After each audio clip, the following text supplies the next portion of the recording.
Okay.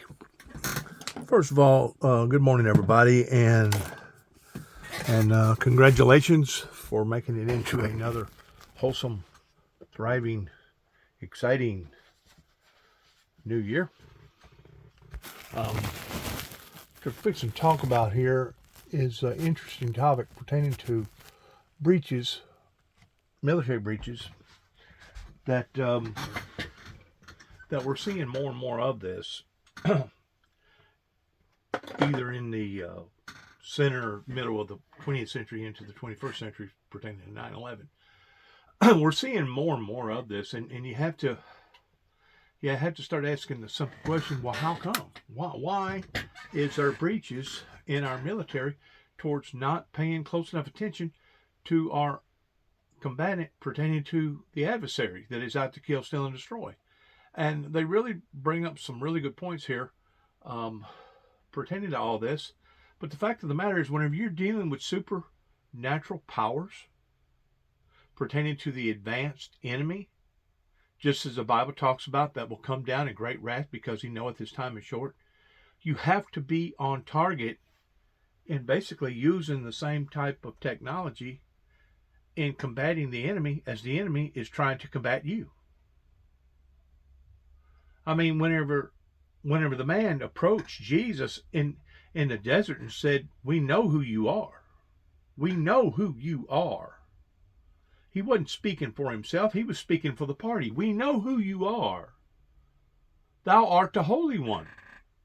Hast thou come to torment us before our time? Is what the Bible reads. And Jesus responded and questioned this man and said, "Who are you?" And the man spoke up and said, "Legion," which means many. And about that time, it had hit the individual of what was happening here, and he immediately started begging for mercy. Please, master, don't destroy us, don't destroy us. And whenever that occurred, Jesus basically prayed the demon out of that person. That left that person, went into a bunch of pigs, swine, and the swine run off the cliff.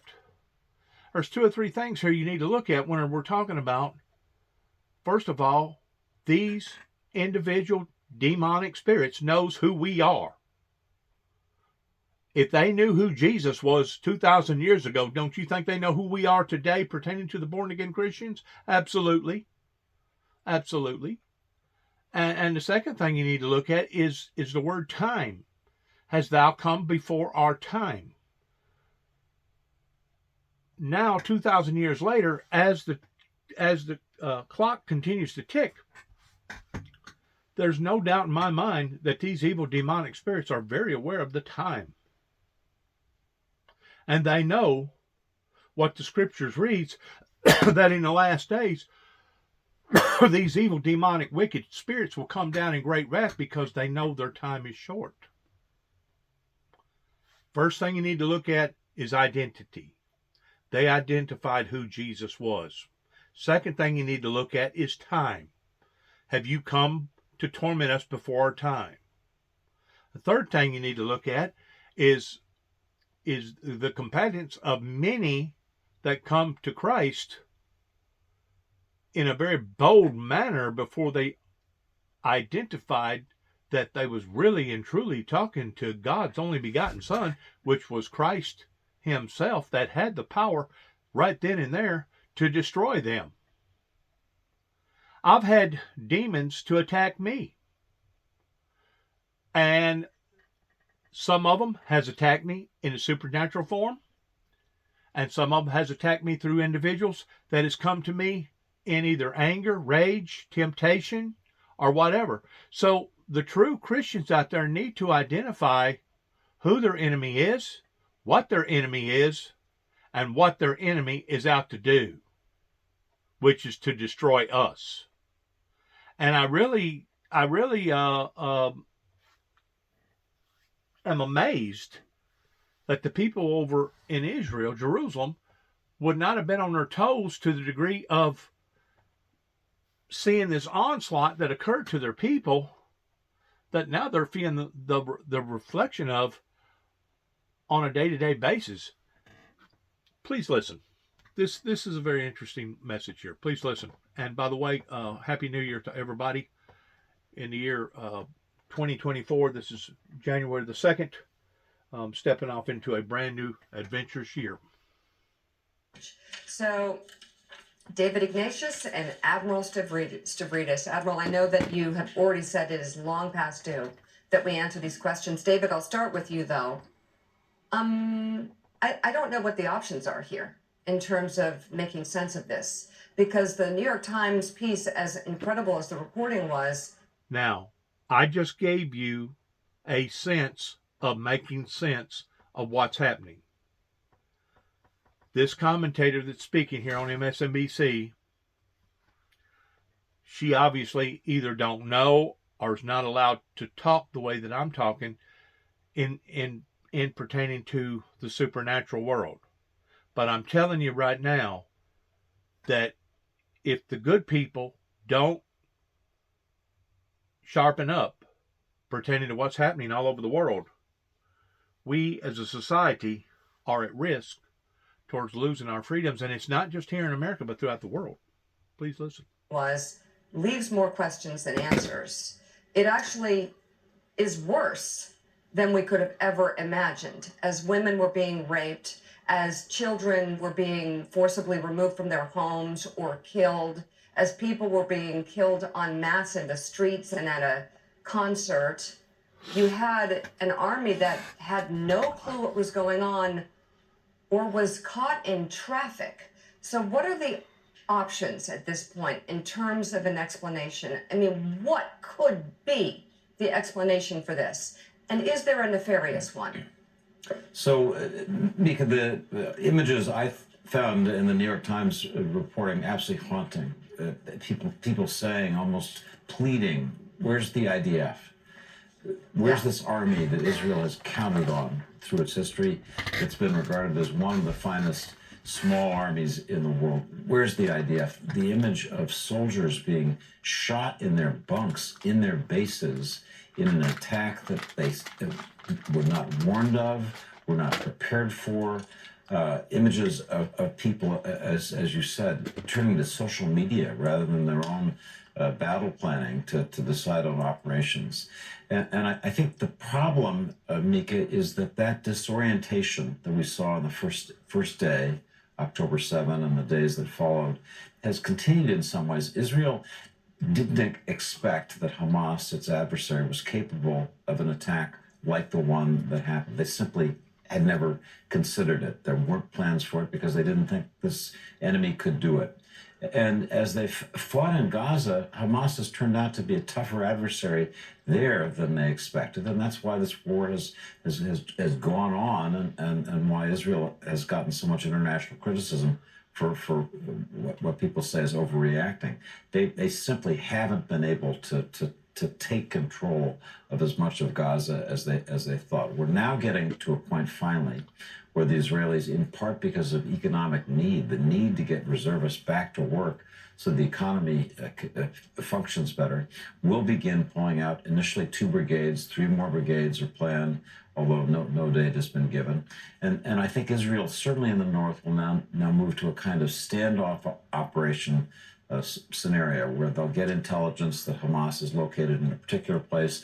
They'll send troops in there rather than maintaining troops surrounding those positions. That will ease the casualty burden for Israel. Hopefully it will allow greater humanitarian relief in Gaza and make that situation better, reduce the criticism on Israel and the United States, but more to the point, help the desperate suffering of the Palestinians. But the more we know about this war, and we probably should add in Netanyahu's political and judicial problems that coincide with this intelligence failure and military difficulty. The more we know about the situation, the more I think it's right to see Netanyahu as embattled, as having embarked on a war for which it turned out neither he nor the Israeli military was adequately prepared, and now, several months later, really struggling to find an endgame. When I talk to Israeli military commanders, Mika, I simply don't hear clear answers about how they think this war will end or who they think will come in after the Israeli military to maintain order in Gaza. And I think that's where the U.S. is going to have to play a key role, because Israel itself doesn't have the answers. So, Admiral Stavridis, David was talking about the news that broke yesterday, Israel's High Court striking down Benjamin Netanyahu's judicial overhaul law, something I think he needed politically to stay in power and avoid indictment, or at least the consequences of an already existing indictment. Putting that aside, I think it was a month ago you said it was too late, that there were no answers. What the New York Times is reporting has only given us more questions, only given us more kind of a sick feeling that the answers may not be good. I ask you, what are the options here at this point, now that we know soldiers were killed in their beds sleeping, they were stuck in traffic?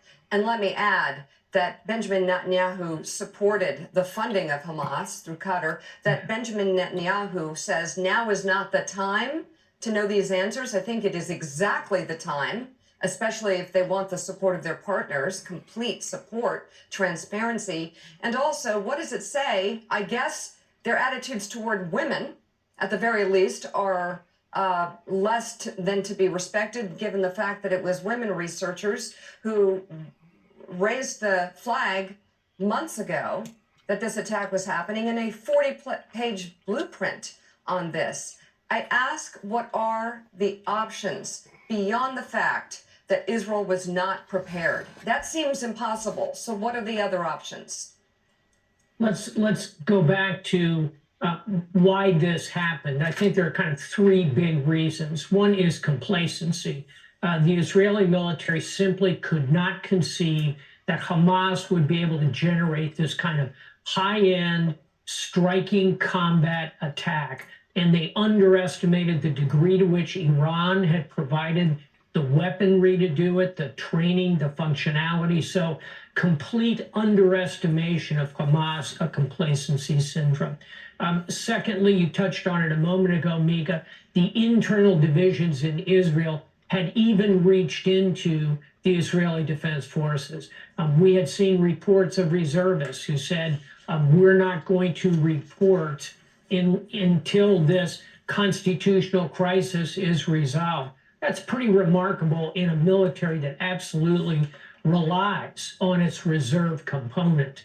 And then thirdly, Hamas itself stepped up and did the unexpected. You know, we talk a lot about 9/11 as a failure, not of intelligence, but a failure of imagination. It was really both.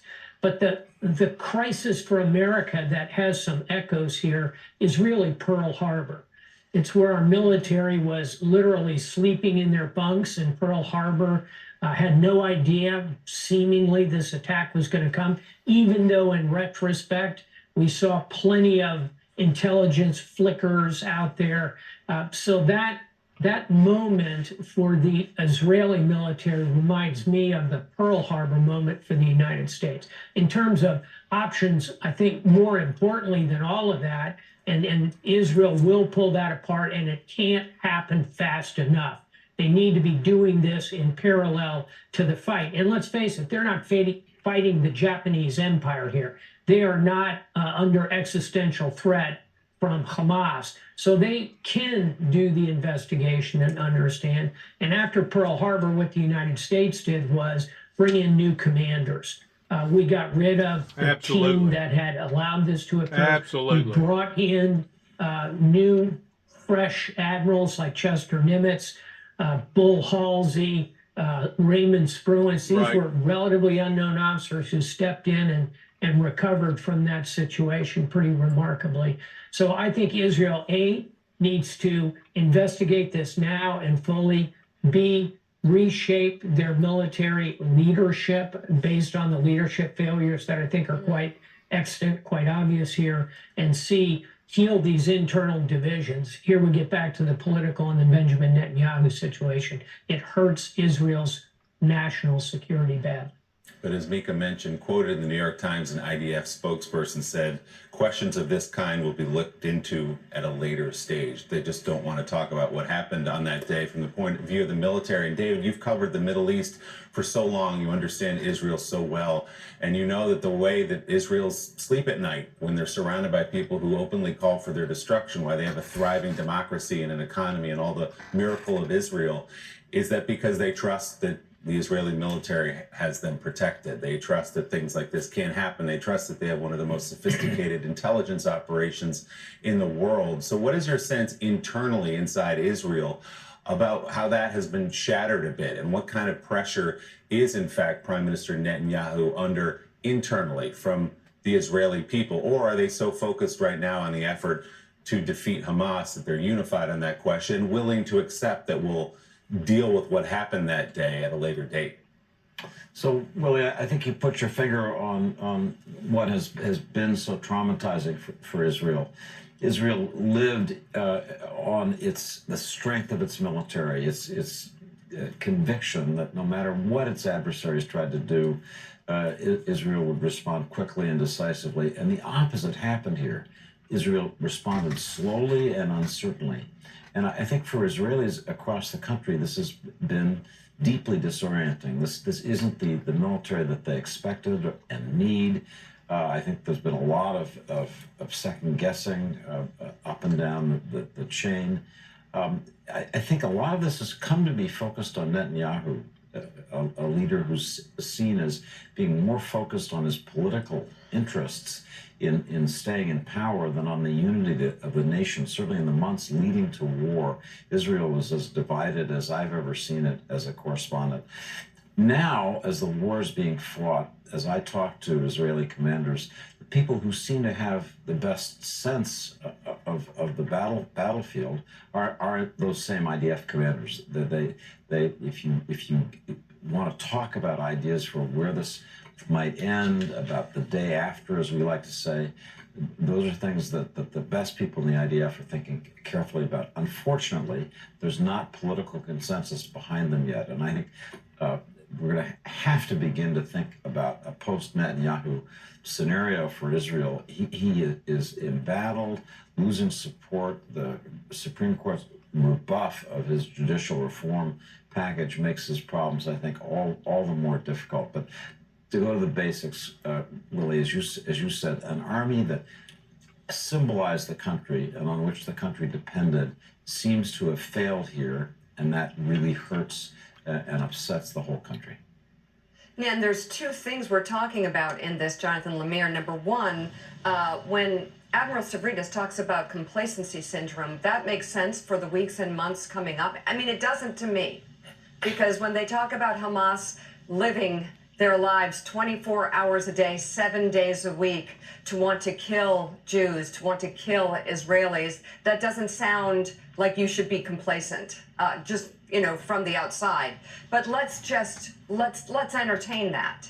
It doesn't explain what happened in the 7 hours, okay, the 8 hours, the 9 hours, where soldiers were operating on their own, making up stuff on WhatsApp to try and figure out what to do to help. Stuck in traffic, sleeping, like somebody in the moment was making decisions, or not. And that's the question I guess I ask you, is the White House interested in these answers as they work to help their partner? They're working on wars on two fronts, okay, where they need clarity to appeal to our Congress and to the American people as to why we are supporting these wars.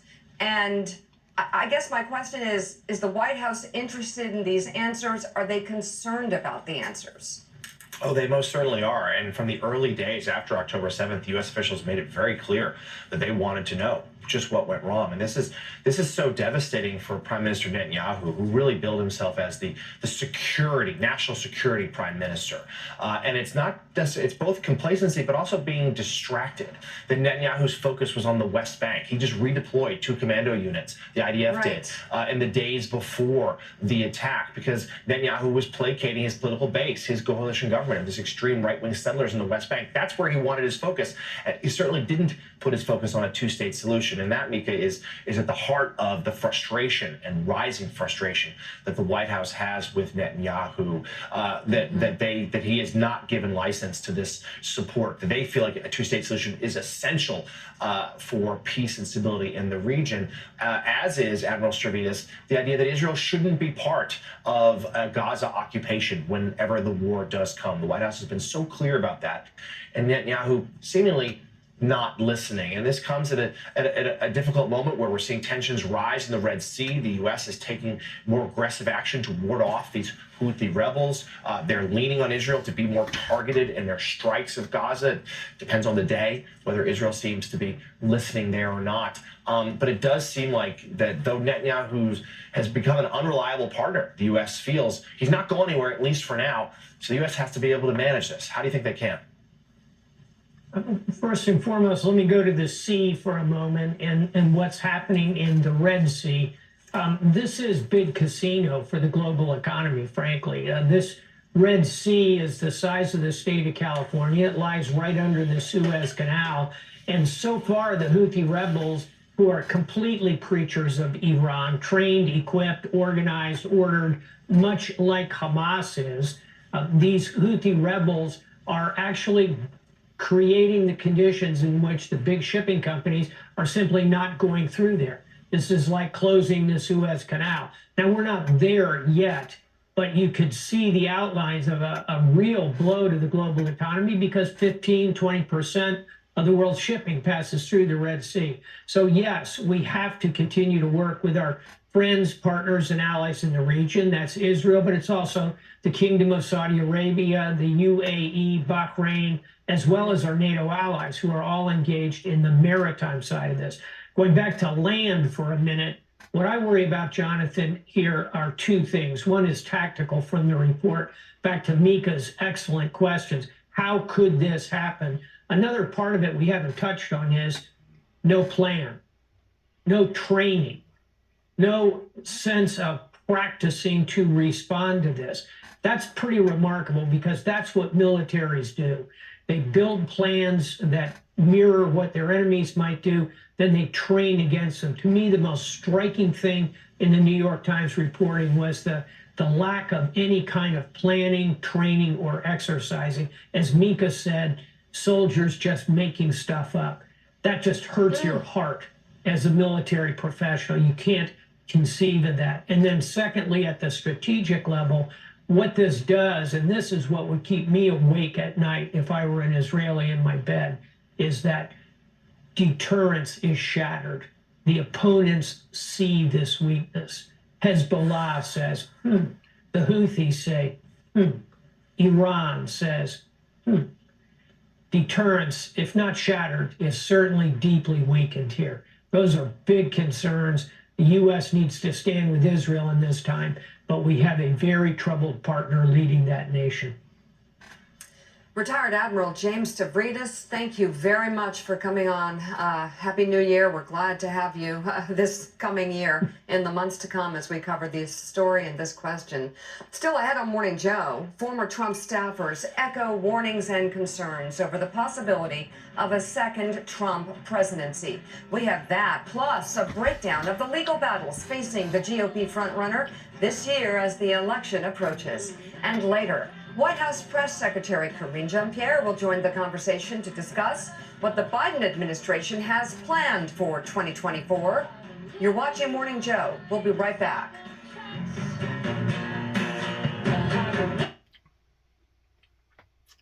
I've come to a conclusion about Donald Trump versus the party that Donald Trump represents pertaining to the Republicans.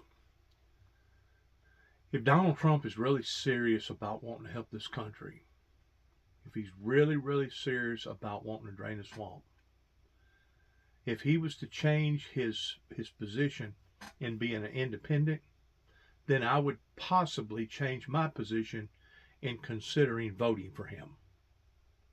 But because of the history in behind the Republicans and the Democrats, I'm not even going to get up and go vote if that's all we have to choose from. And I think there's a great deal of Americans that basically feel the same way. that we have reached a boiling point in America with us being $34 trillion in debt and seeing all these problems arise um, from one extreme to another, that the American people are tired of this. And if you really get to going around talking to people about the prices of things, the same item that you could go to Lowe's for and get basically for less than $1 is now almost $2. You can't tell me that these suppliers that are out there, these distribution centers or whatever you want to call them, that's putting the merchandise out there for the public to buy, has not risen the prices significantly. And even though gases went down, in a lot of cases, those prices are still up. And I think probably just about 4 out of 5 would tell you the very same thing that I'm telling you. The prices may have stabilized towards them no longer going up, but they haven't justified in the prices going down based upon the fuel going down. So that means that the American people are still being jabbed. They're still taking it on the cheek. And if you don't believe me, start looking at your parts, your car parts, generators, alternators, motors, transmissions, any item that's transported that weighs a lot. They have tacked a surplus charge on those items, and those items have not come down yet. It's kind of like mainstream fuel stations that are right there on the Johnny. If fuel goes up in the stock market, odds are the prices are going to go up that day. If prices go down, odds are prices are going to go down that day. But whenever you take your little mama papa gas stations that's way out here in a $10 they don't have to get filled up but about maybe every month, compared to some of those gas stations has to be filled up 2 or 3 times a day, depending upon the volume. Well, the gas stations that only has to be filled up about every month, or let's say they have a terminal that has to be filled up every week, they're going to be behind the fluctuation of the prices to the degree that you can actually sometimes, I've noticed this, and probably other people has too, you can go to a mama papa gas station that's based upon the analogy of prices last month that's still at that price versus the prices at the mainstream gas stations that's now up sometimes 15, 20, 25, 30 cents a gallon. But what is astonishing to me, and this is the part that I haven't never figured out, I'm pretty sure that a lot of people has too, you can understand that there's going to be a fluctuation between the Kentucky prices, because I'm right here in Northwest Tennessee, within about 30 minutes of Kentucky. You can understand that there's going to be a fluctuation with Kentucky prices versus Tennessee prices. Or if I was on the other side of Tennessee, let's say down towards Mississippi or Alabama, you can understand that there's going to be a fluctuation of differences of prices between one state and another. But it ain't that way no more, especially around here. I don't know how it is out in California because I hadn't been out there in a long, long period of time, or Colorado or Phoenix or wherever. But around here, you have a standard set of prices right here in Weakley County, Obion County, Gibson County, but you can merge over into Dyer County by Dyersburg, and those prices ordinarily will be cheaper than the other 3 or 4 counties around. You go to Madison County, and those prices are always going to be higher. You go to Henry County, and those prices ordinarily will be lower than the prices even at Dyersburg. So I do understand to a certain degree that there's going to be price fluctuation differences depending upon the county and depending upon the tax base of that county. But whenever you're seeing the difference of sometimes 30, 40 cents a gallon, just by going to one county versus staying in another, then you have to start asking yourself a question. My God, who's actually the ones that are on the take here towards basically jabbing the American customer? And it's almost reached that level with food.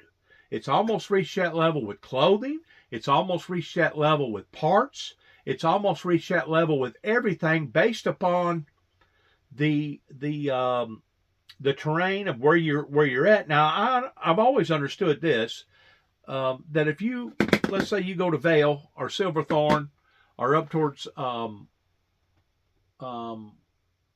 Aspen, Colorado, way up in the top of the Rockies, and you're up there, give or take about 2 or 3 miles high. Denver, Colorado alone is a mile high. So let's say you go to some of them places that's 18, 21, 22,000 feet above sea level. Ordinarily, you're going to pay more for a gallon of milk. Why? Because they have to transport that milk all the way up there for you to be able to buy that gallon of milk. That way you won't have to travel down the bottom of the valley, 4 or 5 hour drive, just to get a better price. So if you don't pay for it one way, you pay for it another, based upon supply and demand and based upon availability where you live. I've always understood that. There's places in Alaska that will pay sometimes 3 times more for a gallon of milk than what the standard prices in America, because they have to truck it or put it on an airplane and send it all up there. Some of them places in northern Alaska, everything has to be flown in, and because of it, you're going to pay more for those prices. I understand that. But whenever it comes to being right here submerged with all the other counties, how come you can go to one county and there's going to be a price on a gallon of gas versus another county, and it's sometimes 25, 30, 35 cents difference between that county versus the other county? I can see 3 or 4 cents. I can see 5, maybe 10 cents, but not no 25 or 30 cents a gallon difference. Because at the end of the day, it don't matter if it's Shell, Exxon, Valve, MP, it don't matter, BP, I mean, it don't matter who it is, it still comes out of the same well pertaining to oil, pertaining to the refinement of oil. It basically all comes out of the same cesspool. Him and his retribution is the almost cult-like following he has over his most diehard supporters. The threats, the harassment, the death threats that you get when he targets you, and he's deliberate in targeting, is really horrifying and has no place in our American discourse. And it's unlike anything I've seen in the decades plus I've been in politics. Our singular focus needs to be, if he is the nominee, on making sure that he is not elected the president again next November. Even if that means electing a Democrat. It's really disappointing because I look at the citizens can get on TV all they want, and they can complain, they can bicker, and they can even threaten. Because whenever you sit there and say something like she just got through saying, that I'm going to make sure that he is not availability in running for president or becoming president, that's just, first of all, it's one person talking. That's her opinion. God bless her opinion. Her opinion, you know, may be persuasive in a lot of different factors.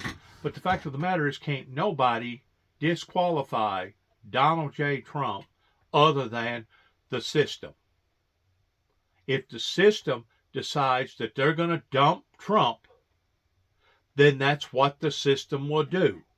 I personally am like the woman that just got through talking. I would consider changing the opportunity of my vote towards Trump if he was to move away from the party. But even at that, I'm still going to be very, very careful in seeing what actually motivates him. And if what is motivating him is a vindictive campaign towards wanting to get back at everybody, well, then obviously he's running for the wrong principles. And because of that, I'm not going I'm not going to even consider voting for nobody like that. If the only thing that you're thinking about is hatred and getting back at your opponent and going in and cleaning house that way, well then forget it. I'm not going to vote for nobody like that. Now, like I said, if he changes his whole perspective, if he changes his party, if he goes at this in the proper legal form, then that's another key issue that I would actually be willing to look at. But as far as I'm concerned, neither party, they have made such of a mess out of everything. It don't matter if it's medication, the medical industry. It don't matter if it's illegal drugs. It don't matter if it's the black market. It don't matter if it's illegal immigration. It don't matter if it's $34 trillion in debt. It don't matter. Between both parties, they have destroyed this great nation, as is what it used to be 35, 40, 50 years ago. That's my opinion about it. I got a right to my opinion. As I said, neither party is worthy of my vote. And if they continue to go down this same old, towards at the end of the day, neither one of them is eligible, but we're going to have to vote for somebody, so we're going to choose between the lesser of the two evils. I've heard that now for the past probably 5 or 6 different elections, ever since basically Reagan got out of office, and it was whenever the people made a stern, absolute 1,000% decision that they was not going to vote Daddy Senior Bush back in power, because he was going around saying, read my lips and not my hips, but yet now he lied to the American people in what that he was going to do and how that he was going to go about doing it. So the American people turned on Daddy Bush like a dog would turn on its master. I told Donald Trump, whenever all this started boiling, after I even announced to the general public within an hour or two before Donald Trump stood up and said that he had won the election, that the election had been stolen, et cetera, et cetera, et cetera, with all this other chaos that's been going on, which as far as I'm concerned has been nothing but a delay tactic. It's been a smokescreen towards taking our minds off of the things that we should be thinking about, especially whenever it comes to our defense in taking care of ourselves. It's been a distraction. It's all been one great big distraction. And because of it, we are vulnerable right now, probably just as vulnerable as what the Israelis was before Hamas attacked them. You know, I look at our water structure. I look at our electrical grid structure. People may think, well, you're blowing this all out of proportion. I actually look at the Grand Lakes, the Great Lakes.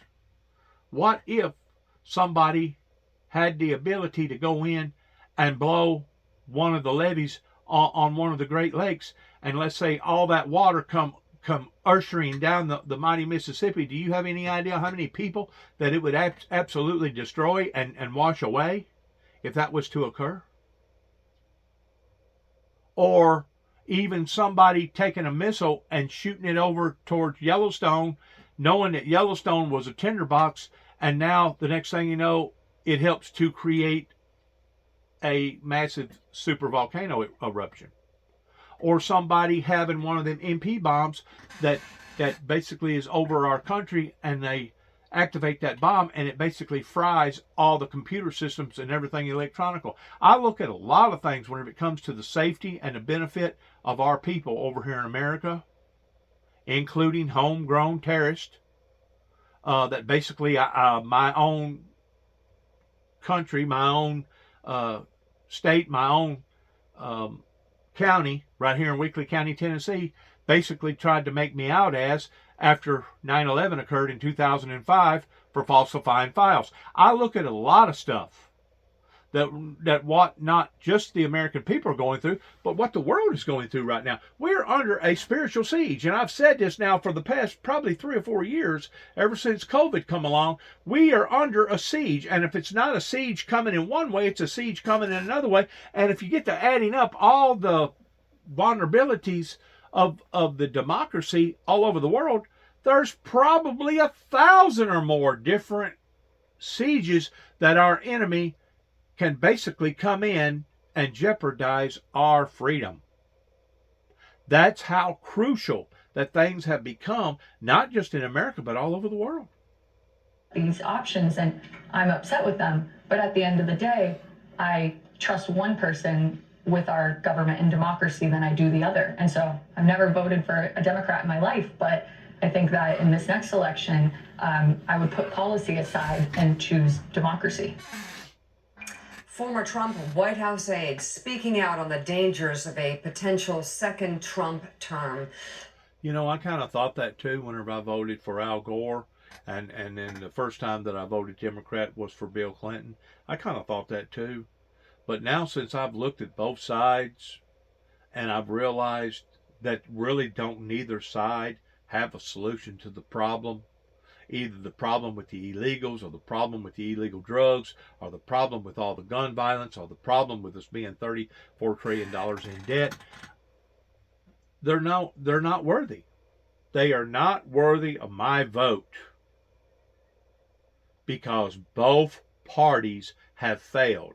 And it all boils down to what the Confederacy was fighting for all along, as far as them having the right to be able to make their own decisions, especially based around state rights.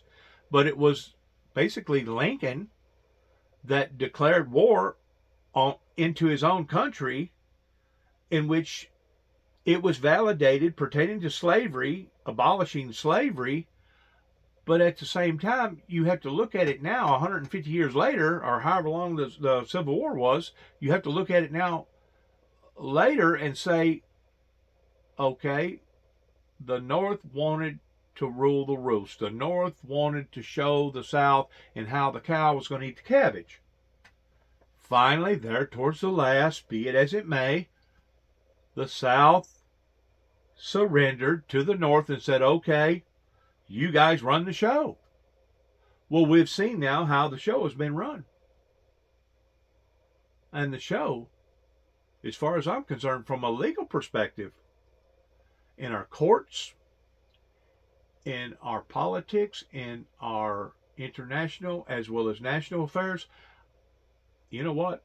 As far as I'm concerned, they have made a mess out of the promises that they promised, not just the Native Americans, but promised the South and what that they was going to do and how that they was going to do it. Somebody is going to be held accountable for the travesty that has happened to the American people one day. And if it doesn't happen in this lifetime, I promise you it will happen in a lifetime to come, because there's going to be lots of questions one day at the big table. And whenever those questions are presented, I hope, like you know what, that the people that are being questioned has some very serious answers, because there's going to be some very serious questions. How come things has turned out to have been like they are today, that basically started 30 plus years ago whenever we started going backwards versus going forwards?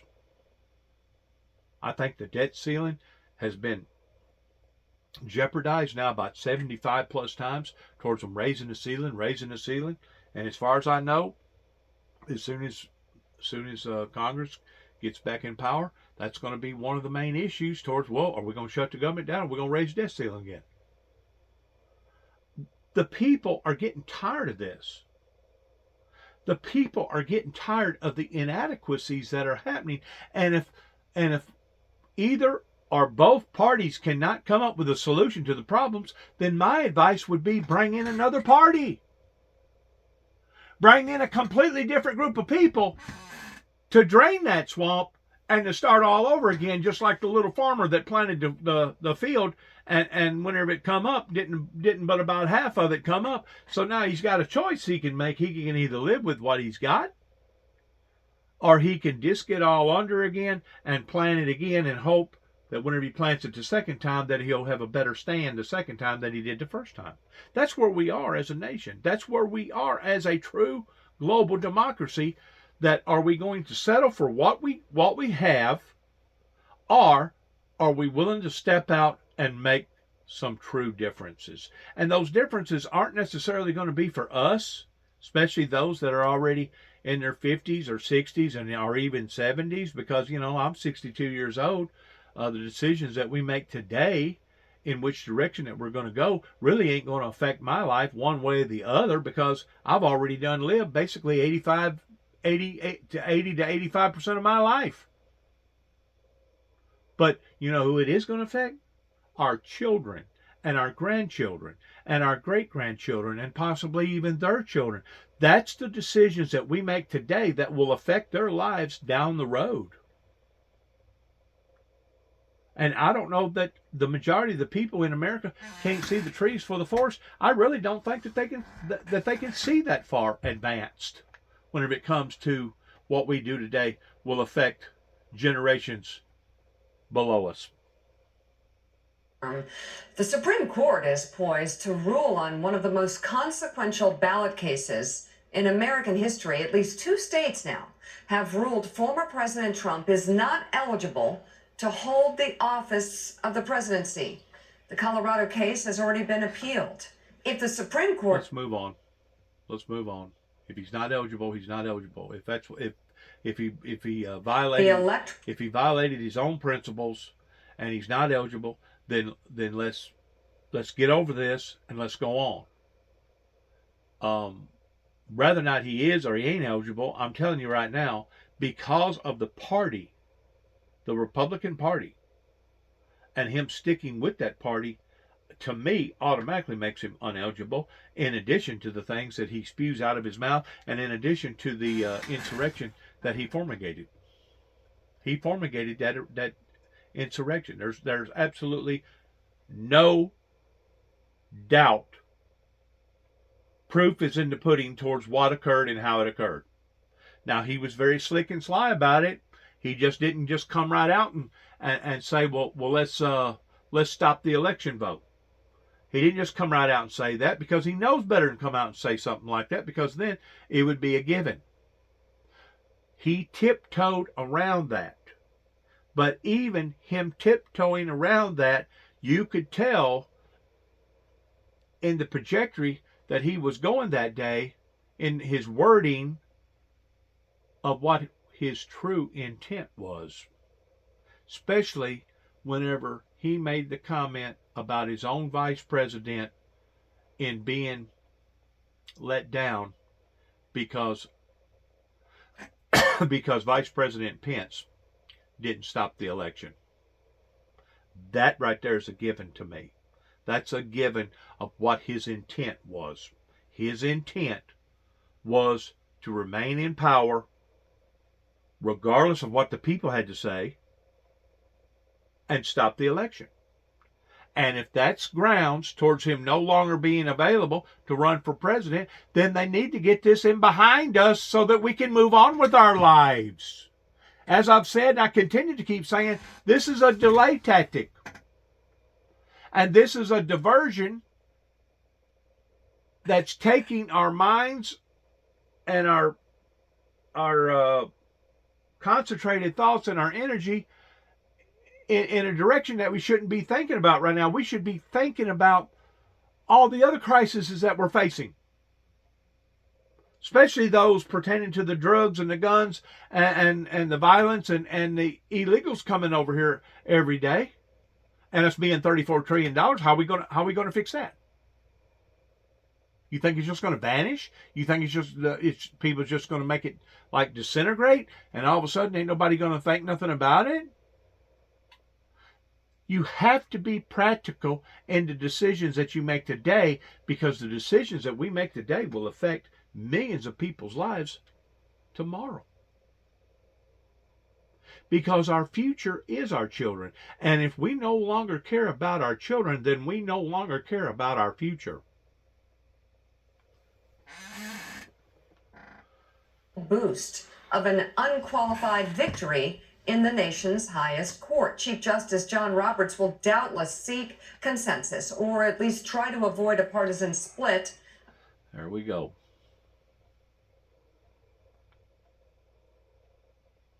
While in some of your analysis there's a concern about looking partisan or tipping the scales, isn't the question about engaging in insurrection whether or not he did? The question for the court is a legal question, and that question is whether the 14th Amendment to the Constitution, adopted after the Civil War, bars people who have first taken an oath to support the Constitution and then engaged in an insurrection. And lots of people think the case against Donald Trump is airtight. But now you have to look at it from another perspective. What motivated somebody like Donald Trump in going overboard in his decision making towards basically doing what he done? It goes back to the will of our politicians. It goes back to the system. The system is tainted.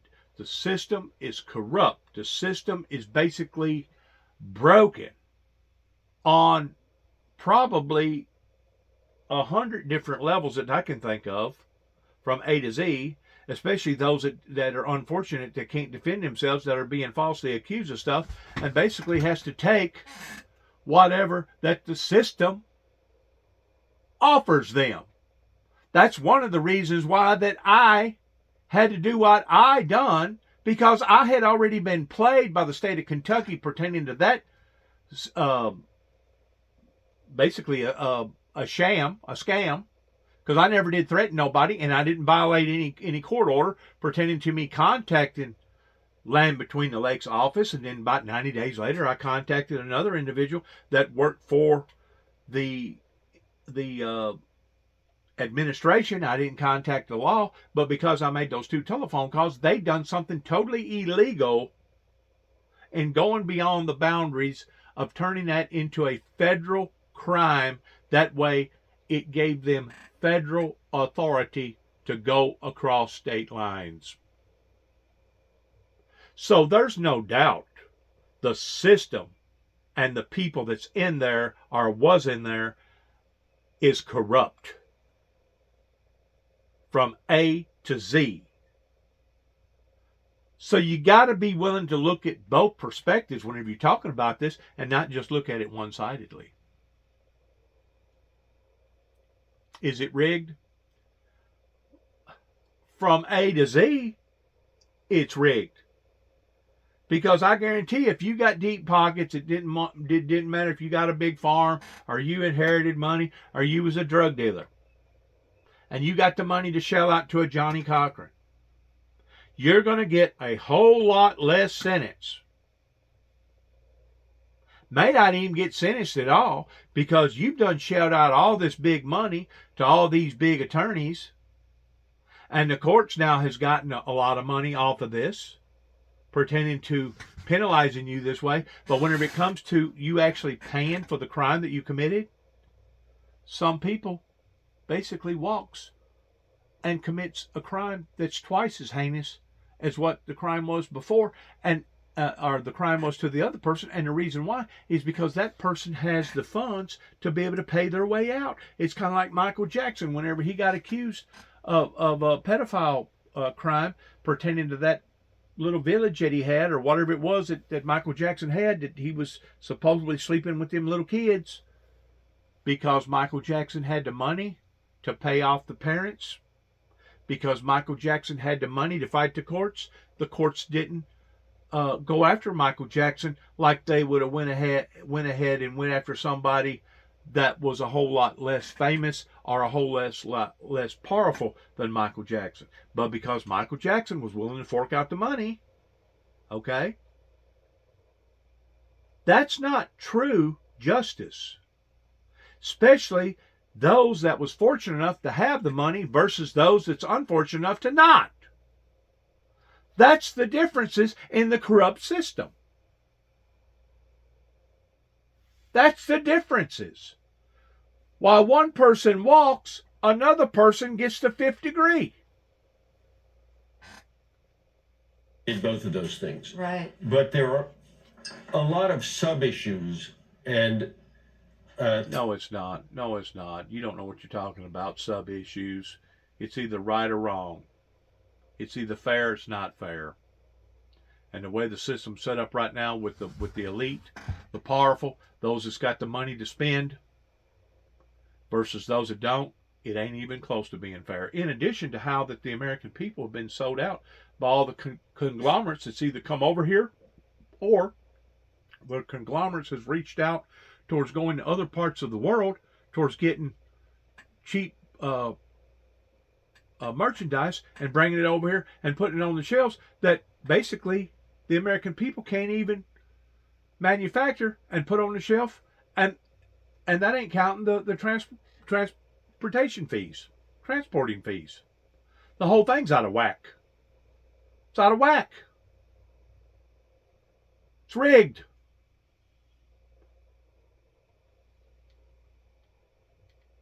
to rule for Trump, but not in a kind of earth-shattering way. This is not a court that's been particularly sympathetic to Donald Trump. It's a conservative court, but it has rebuffed Trump and his allies when they tried to get... So let's look at something else real quick pertaining to the court. They want to keep talking about the courts, the Supreme Court, Supreme Court. Guess what? It was the Supreme Court that made a decision during the election of Al Gore and Young Bush that I feel like was a substantial move in jeopardizing the American people's lives because of 9/11. 9/11 was truly motivated off of what Daddy Bush done pertaining to Desert Storm and Desert Shield. Whenever the Supreme Court voted in Young Bush versus Al Gore pertaining to the Democrats, first of all, if any election has ever been stolen, that one was pertaining to the hanging chads.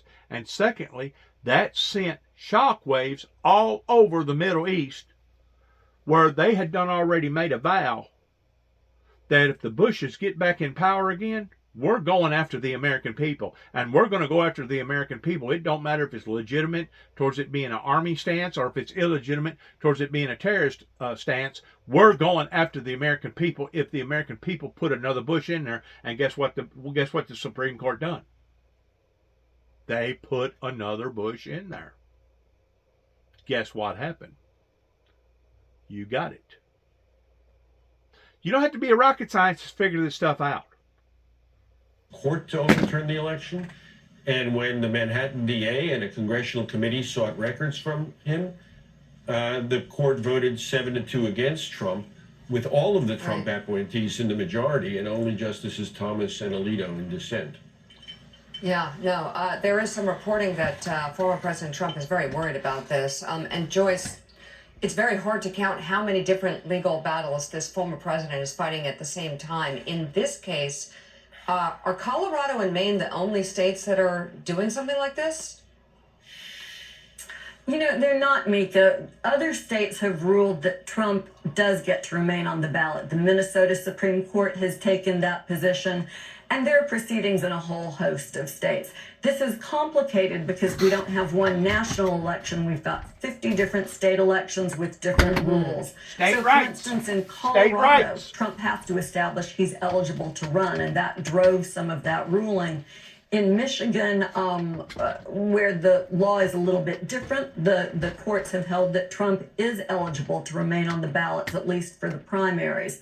So all of this complexity adds up to Adam's point that the Supreme Court really will have to decide this issue. We can't have a patchwork quilt of 50 different states with 50 different rules when it comes to a presidential election. MSNBC legal analyst Joyce Vance, one of the co-hosts of the Sisters-in-Law podcast. Thank you very much. Supreme Court reporter for the New York Times, Adam Liptak. Thank you for your reporting this morning. We appreciate it. And still ahead, it appears the College Football Playoff Committee got it right. Both games yesterday were incredible. One went into overtime. The other came down to the final second. We'll go through those games and some of the headlines out of the NFL with Pablo Torre.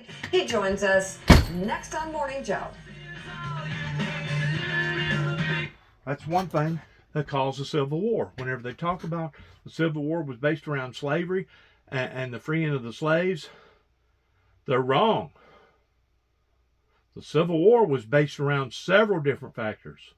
It was very complex, and one of those factors was state rights.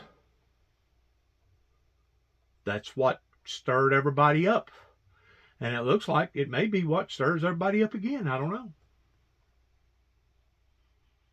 Got a messed up system. Got a broken system.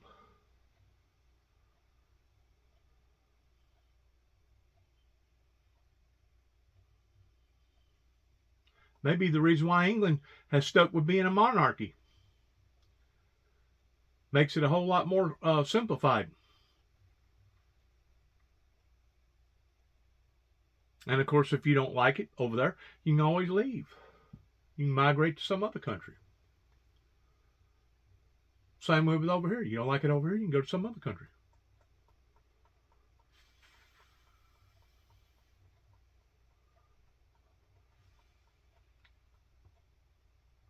I don't know about all this stuff. I don't keep up with the sports like I should, I guess. I guess it's an outlet to keep people entertained.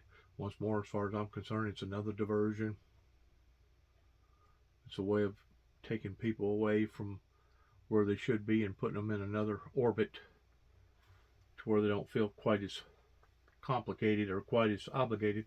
I do want to see this right here, though.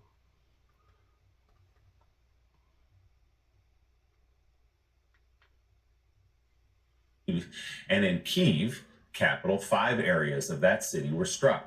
The Ukrainian Air Force said the barrage involves some of Russia's most powerful weapons. It follows a massive assault on Friday, the Kremlin's largest single attack.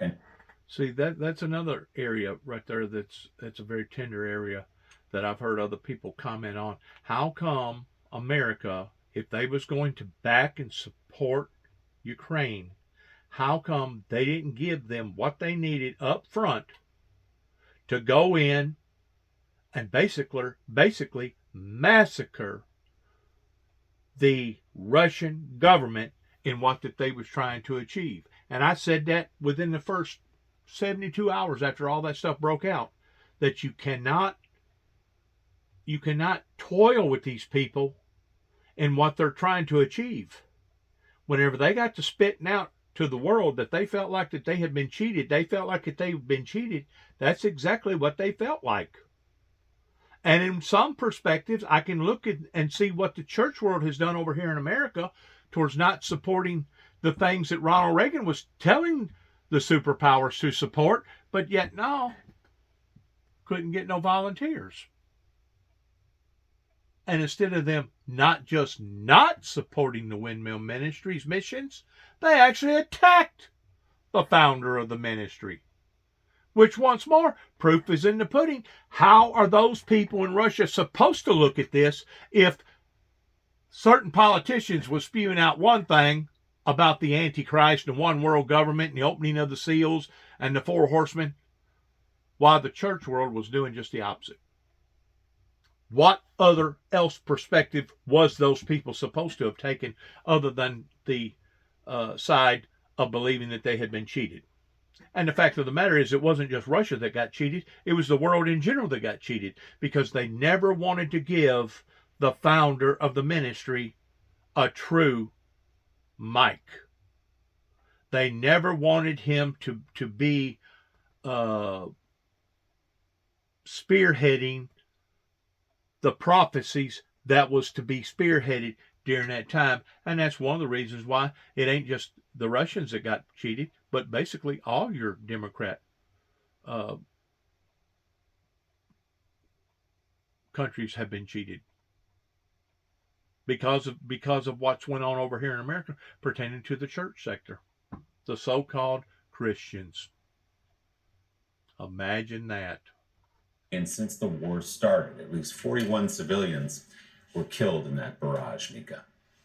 All right, we're getting also to this breaking news we're covering out of Tokyo. This is on the heels of an earthquake in Japan yesterday. Japanese local media is now reporting that 5 crew members aboard a Coast Guard plane that collided with a passenger jet after landing have died. We're told the pilot was able to escape. It happened overnight on the runway of one of Tokyo's busiest airports.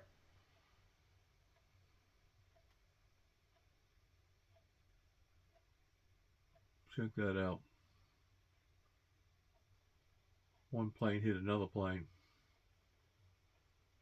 Unbelievable. Bursting into flames. Let's back up a little bit where you can see it all. Right there. Overnight on the runway of one of Tokyo's busiest airports. You see the plane bursting into flames there as it landed. Get this, all of the 400 passengers on board the Japanese Airlines flight got out safely.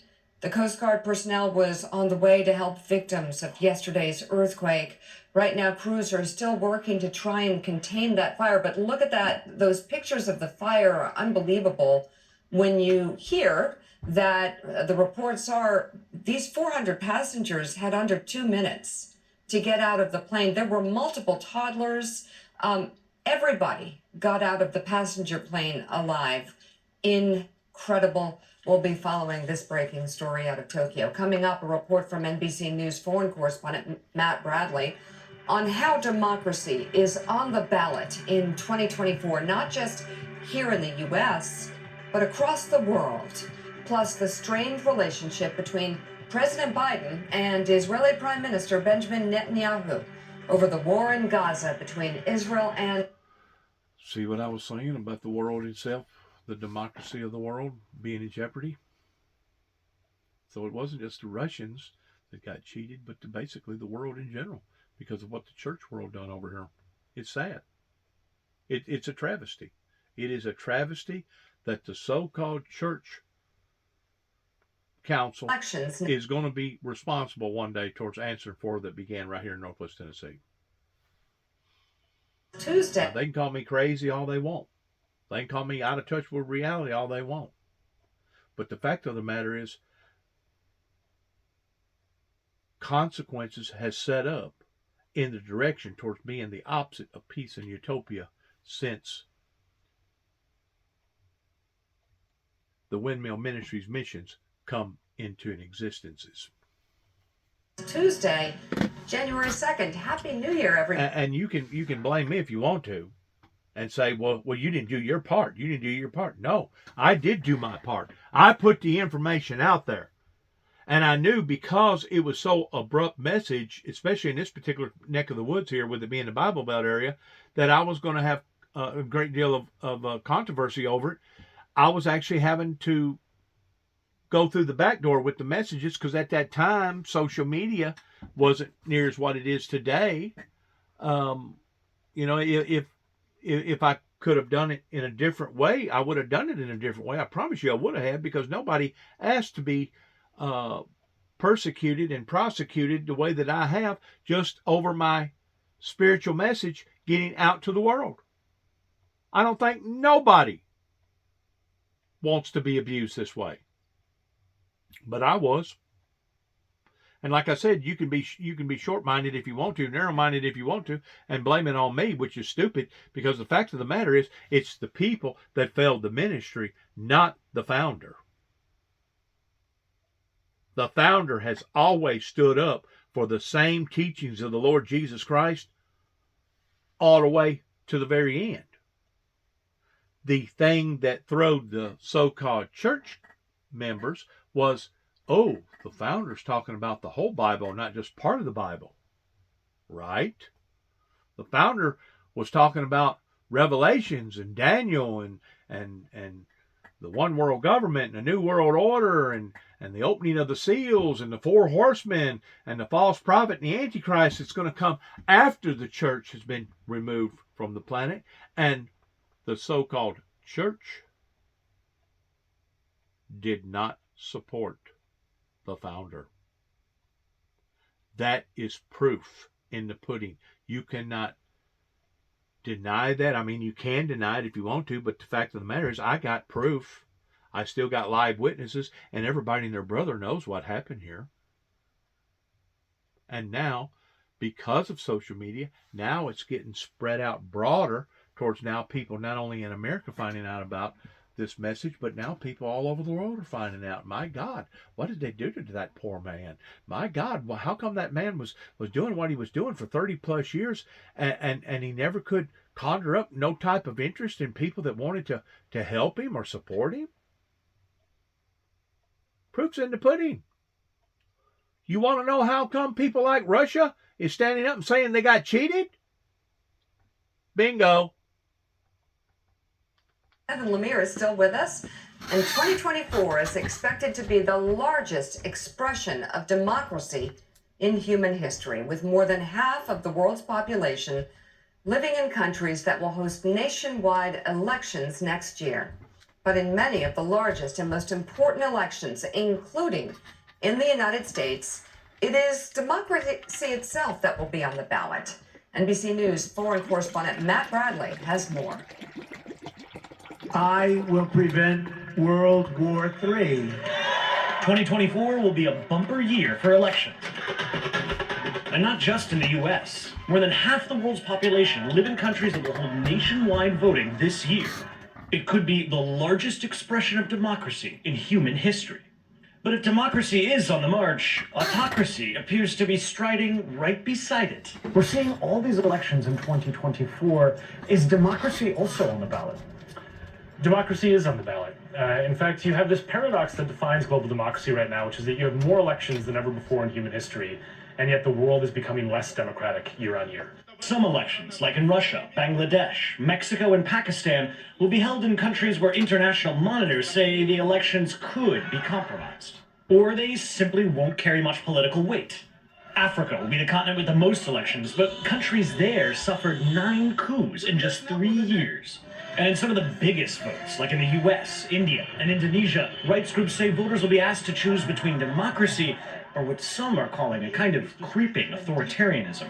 You have a decline of democracy even as people go through the sort of charade of voting. And that is becoming the norm for a lot of countries around the world.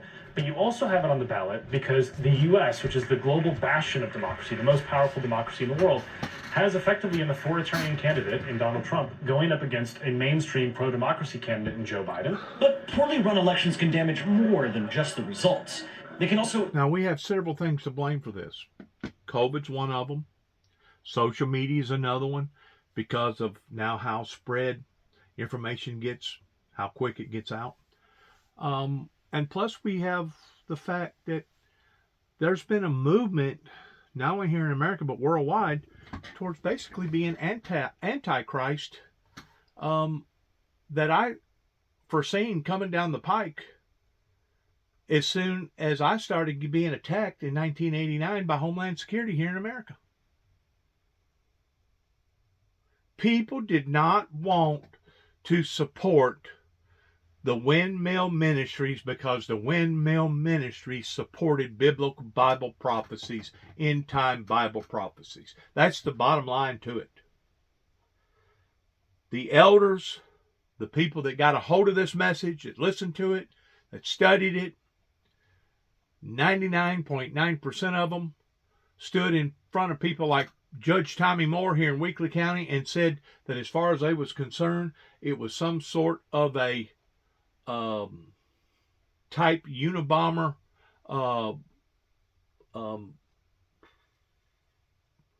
demands that I was making up onto the church world.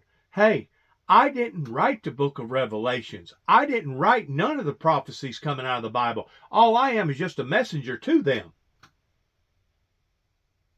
But they thought, by them stopping me, that they was going to be able to stop the prophecies. And now they have brought this travesty, not just upon to themselves here in America, but they have brought this travesty upon to the world in general. And I started realizing, basically in the 90s, after all this stuff took place, after the deal happened in Waco, after the deal happened in Oklahoma City, Oklahoma, I started noticing how society over here was sliding further and further and further towards getting colder and colder and colder. In the meantime, we started advancing with all this poltergeist, all this supernatural, paranormal, Harry Potter, basically sorcery type movement. In the meantime, we had people like Jerry Springer that was having big crowds of people that was laughing and having fun out of people's misery. Misery is what people was entertaining. Misery. Well, now the misery has fell back on to the people that was laughing about the misery, because now the misery has now come back and haunted them. It's backfired on them. The very things that they was being entertained by seeing other people's sorrows, now has fallen into their laps. Whose fault is this?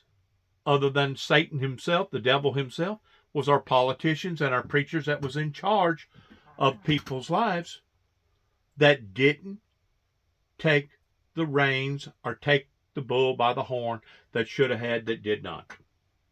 And now all of a sudden, 30 years later, because it's total chaos, they want to confront the founder of the ministry here at 291 Thompson Road and start pointing their finger and saying, well, it's your fault. It's your fault. You're the false this. You're a liar. You're this. You're that. No, it don't have nothing to do with me. I done my part. I tried to gather up a group of people. I tried to rally the people. I never could rally the people. I never could get a support team. A matter of fact, they actually was attacking me because of it. And the Bible clearly said, or says, blessed are those who cometh in the name of the Lord. I wasn't coming in the name of Allah. I wasn't coming in the name of Satan. I wasn't coming in the name of Buddha. I wasn't coming in the name of Wicca. I wasn't coming in the name of all these other crazy, far-fetched ideals out there. I was coming in the name of the Lord Jesus Christ. And they rejected me. They rejected the message. But yet, no, I got to put up with people like my son that says, Dad, you're a liar. You're a liar, Dad. Well, you can believe that and accuse me of that if you want to, but the fact of the matter is, my testimony is not going to change of what happened to me pertaining to life-altering, changing events, that if it was not for the supernatural, I wouldn't be here sitting here right now talking and making this video. Not just in the close encounters of death, but the close encounters of the scrapes pertaining to various societies or cultures around here that wanted to attack me over, or seeing the courts that know that we was being attacked down here, but still allowed it anyway towards dereliction of duty. I got a testimony to tell the world that they didn't want. They didn't want 291 Thompson Road, Sharon, Tennessee, zip code 38255 to tell. But it's only been because of the hand of God that I'm still here toward being able to tell it. Now, they can put the finger and blame whoever, whatever, on it. But it all comes back to, guess who? We the people. Who was in charge of our lives 30 plus years ago that basically have done their dirty deeds. They've raked up all the money. Now they're living in their nice homes, living in their vacation homes, driving their nice houses. Their nice automobiles. They got their big bank accounts, but nobody is holding that group of people accountable. And there's still not a movement supporting the Windmill Ministries, even though the Windmill Ministry supports love, grace, utopia, peace, mercy, forgiveness, all the things that Jesus Christ taught in his teachings. So you tell me that there is not some sort of a difference of opinion here, even 30 plus years later, even with the world being as topsy-turvy and everything being as displacent as it is, we still got people like Nicholas that wants to point his finger at his dad and say, it's your fault, you're a liar. Those things that you talked about never did happen. And by him joining up with the Catholic organization, knowing that they have been spewing out propaganda pertaining to them having the original crown of thorns in their presence pertaining to the building that caught fire, to me, it's goes beyond just a hypocrisy. It's actually a abomination. It's an actual abomination, and what my son still stands for today in supporting the Catholic movement and their teachings, even though we have seen all the pedophiles and all the crazy stuff coming out of the Catholic Church for the past 25 or 30 plus years. And just recently, this has just come out within the past, I guess, give or take less than 90 days. Now, the main pope pertaining to the Catholic Church is now marrying same-sex marriages. How much further in the hole does people want to go before they realize that they have joined up with the wrong group of people? That would be like the people that was following Jim Jones that actually didn't just listen to his sermons and go on his fiascos or his rages that he was doing over in California, but actually followed him over into South America. Followed that man to their deaths, to the point that he was actually poisoning the Kool-Aid. And the majority of the people drunk it voluntarily. There was a few of them that didn't. They finally woke up there towards the last, but by that time it was too late, because then they was forcing people to drink the Kool-Aid.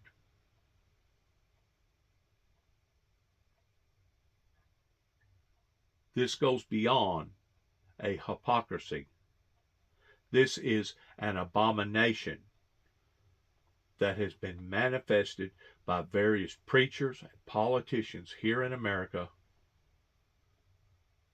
that has induced this worldwide global travesty.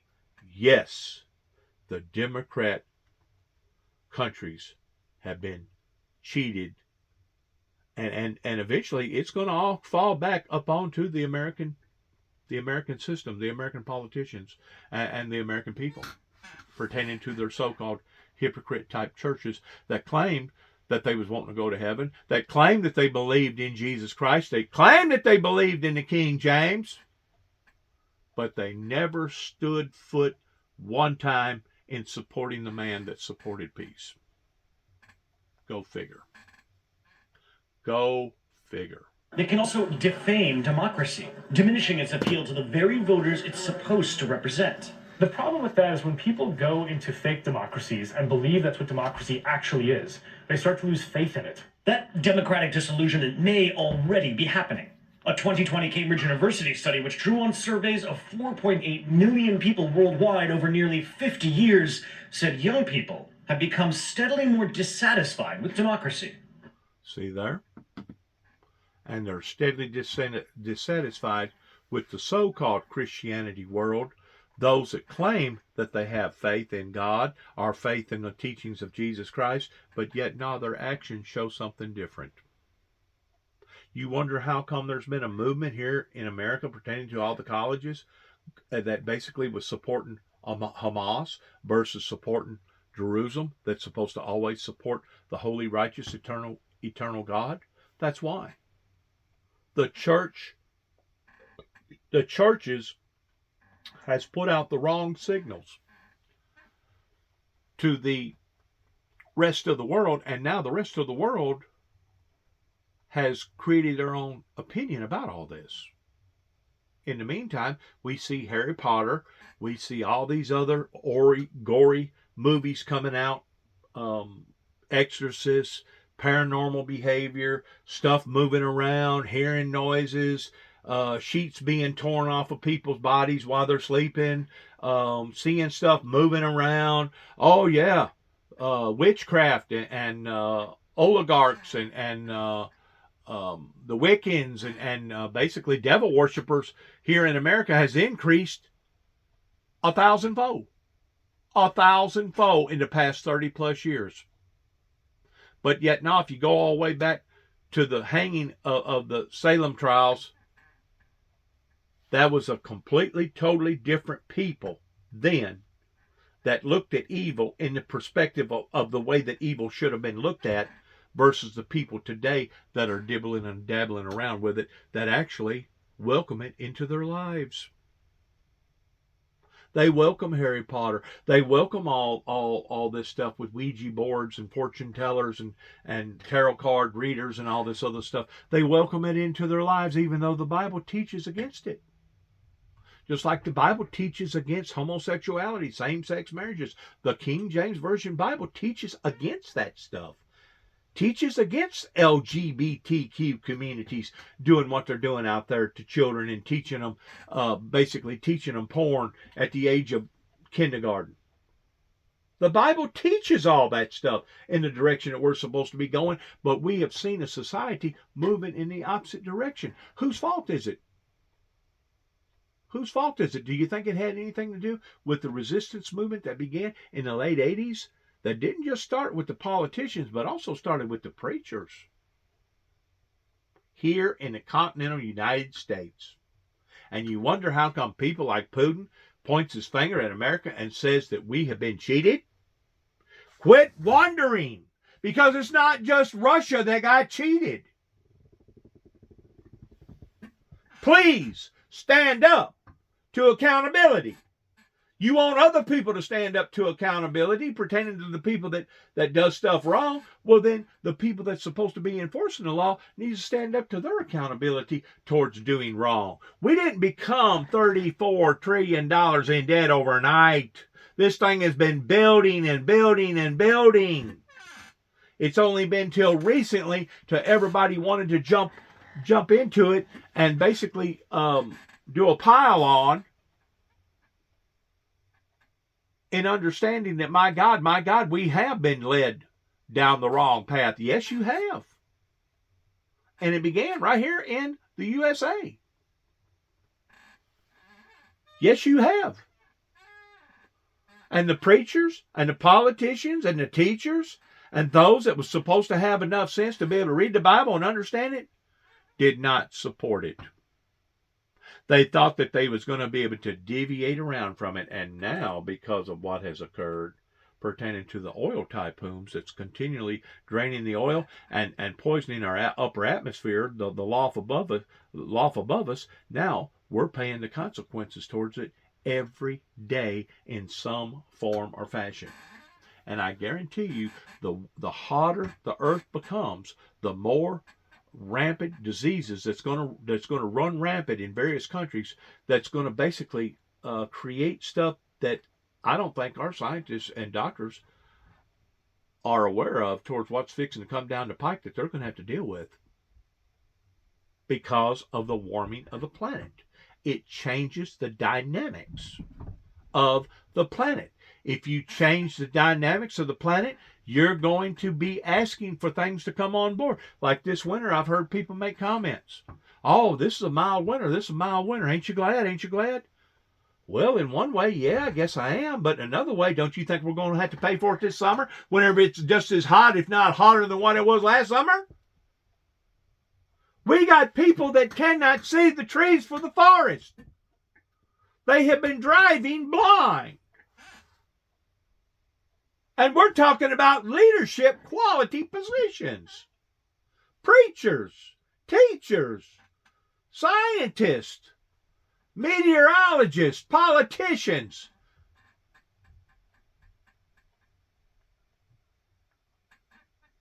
My. Don't the words resonate in one's mind pertaining to the teachings of Jesus Christ at this particular point in time, that if the blind lead the blind, where shall they both lead it off to? In the ditch. In the ditch. And please don't come and point your finger at me and tell me it's my fault. Whenever you know good and well it's not my fault, it's your own. It's what you allowed into your own personal lives that you didn't want to accept, and now you're having to deal with the consequences. Just like Tony Smith in Milan, Tennessee, that I worked for his daddy for almost 5 years. Mr. Jerry Smith, he's dead and passed now, but the other son still living, Keith Smith, over in the Milan area. And I believe his wife, Laverne, still living. But it was Tony Smith that said, well, you're not going to cram this down our throats. pertaining to the Antichrist, the one world government, the New World Order, the opening of the seals, the four horsemen, the false prophet, and the Antichrist, the mark of the beast 666. You're not gonna cram that down our throats, Juby. Okay. I won't cram it down your throats. You didn't want me to rule. So now you've let the devil rule. So now you know what's being crammed down your throats? Murders, rapes, mass shootings, drug overdoses, all the illegal immigrants, $34 trillion in debt, and I could go on and on and on of the things now that's being shoved down people's throats that wasn't being shoved down people's throats 30 plus years ago. The whole dynamics has changed, including Mother Nature, the forces of Mother Nature, and the consequences that goes along with it. Now you tell me who got cheated and who was doing the cheating, or who that thought that they was going to cheat God and God's chosen people. Britain is among a number of European countries that are going to be having elections, and they all face one issue that's going to challenge elections throughout the world. Just last month, the UK accused Russian intelligence of trying to interfere in the upcoming parliamentary elections, using tactics like spear phishing to target top officials and leak secret documents, a charge Moscow denied. This is a dangerous time. Artificial intelligence is already mimicking prominent politicians. Just last summer, hackers created a fake speech showing Russian President Vladimir Putin calling for a mass troop mobilization. And a report last month from research firm Graphica revealed hundreds of fake social media accounts promoting pro-China candidates ahead of Taiwan's vote this year. The possibility of undermining elections by calling to question otherwise well-run elections through the use of false narratives is certainly a challenge. But just like with other unfree or fraudulent elections held by autocrats, rampant misinformation and manipulation doesn't just skew elections. It sows a general sense of uncertainty, which also dents democracy's reputation. That could turn what should be an abundant year for voting into the start of its slump. There you go. Joining us now, President Emeritus of the Council. Because you're going to have people just like me that's going to make a decision, and they're going to say, you know what? I don't want to participate in this so-called democracy system. And because of it, it opens up a brand new venue of people like Donald J. Trump that can come on the scene now and become a, whatever you want to call it. They got a word for it. I don't forgot the proper word of it. But it creates a whole new avenue of consequences that goes along with this. And you know who we have to blame?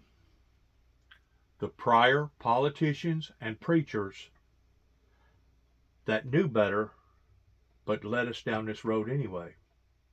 So the fault doesn't just fall upon the oil tycoon conglomerates that's now trying to backpedal in making up time pertaining to getting off of fossil fuel.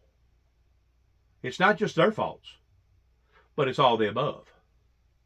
So whenever Putin points his finger, and trust me, I do not support what Putin is doing and never have and never will towards destroying innocent men, women, and children the way that he's doing right now with the Ukrainians. I never have and never will support nobody like that, because I've always supported love, grace, mercy, and yes, believe it or not, peace. Even though they tried desperately whenever I moved back here to provoke. A Citizen's Guide to provoke, I'm going to say it one more time, to provoke Juby in basically shooting himself in the foot. And Juby was smart enough, and so was his brother David, towards understanding that the only thing that we could do at that point in time was hunker down and pray that the mercies of God was going to be upon us. And it wasn't until my brother died, whenever they sure enough attacked me, and that's whenever I prayed my prayer saying, God, go after them, sick them. And that's whenever people around in this area that conducted themselves in such of a demonic, evil, uncivilized way started dying by the groves. And they want to blame me. They want to blame me, but that's fine. That's fine if you want to blame me for the actions that you have brought upon to your own lives pertaining to what the Heavenly Father had to intervene on. Because I guarantee you, it wasn't the courts that persuaded them around here towards staying away from 291 Thompson Road. It was the Heavenly Father and his powers pertaining to people now having aneurysms and heart attacks and dying of infections and driving off of roads and having overdoses and houses catching a fire and blowing up and burning up and people being on the water and a skidoo basically cutting them in half that worked for the judicial system up here in Weakley County. I could go on and on and on towards the bad luck that has struck in these people just within the past 5 years, not counting the big things with COVID. Not counting the big things pertaining to the tornado that ripped through Dresden, Tennessee a couple years ago. And Kenton, Tennessee. And the area up in Kentucky that gave me so much trouble. I could go on and on and on. How that bad karma has sure enough come back and haunted those that was trying to haunt the innocent lives. Or those that was supposed to have been defending their citizens and their citizenships and chose not to. See, my story goes all the way to Kenton, Tennessee. Whenever I went for help, and the type of help that I got was an abomination, because they basically branded me by their system over in Kenton, Tennessee, towards somebody that was out of touch with reality. Why, the whole time I was trying to warn these people and tell them about the upcoming biblical Bible prophecy events. I was shunned. I was demonized. I was dehumanized. I was basically treated like a red-haired stepchild. And you know what tops it off? Even to this day, they've all run to their little holes and their little corners, and they've all hidden. And that's more simpler to do that than it is to come clean. There hasn't been but a couple people that was engaged in this attack out here towards hunting my brother and I down that has actually confessed and come to me and said, Juby, that was me that was doing that, and I want to apologize to you for that. There's been a couple that has done it. Matter of fact, just the other night, it was New Year's Eve night. I went to Martin, Tennessee, to Weakley County, to the Walmart up there, and the very people that was across the road pertaining to the male and female that was shacked up living together, that had the 3 little kids that my brother and I was concerned about. I'm not going to mention the names, but I seen them coming into the doorways of Walmart, and it's about time that I was coming into the doorways of Walmart. And what did I do? I acted like I didn't see them. I acted the same way towards them that they was acting towards me, towards ignoring me. But I knew just exactly who I was looking at. And the 3 kids, the oldest one now looks like he's probably about 13, 14 years old, and almost old enough to start driving an automobile. He had a hunting brigade camouflage suit on. I don't know, he may have been out hunting or something. I don't know. But at the time, whenever all that broke out over here, that Johnson thought that he had a trophy, man. He thought that he had won some sort of a trophy because he got Juby to admit to a crime that Juby never admitted to. At the time, that little boy that I'm talking about now, that's about 13 or 14, he wasn't but about 8, maybe 7.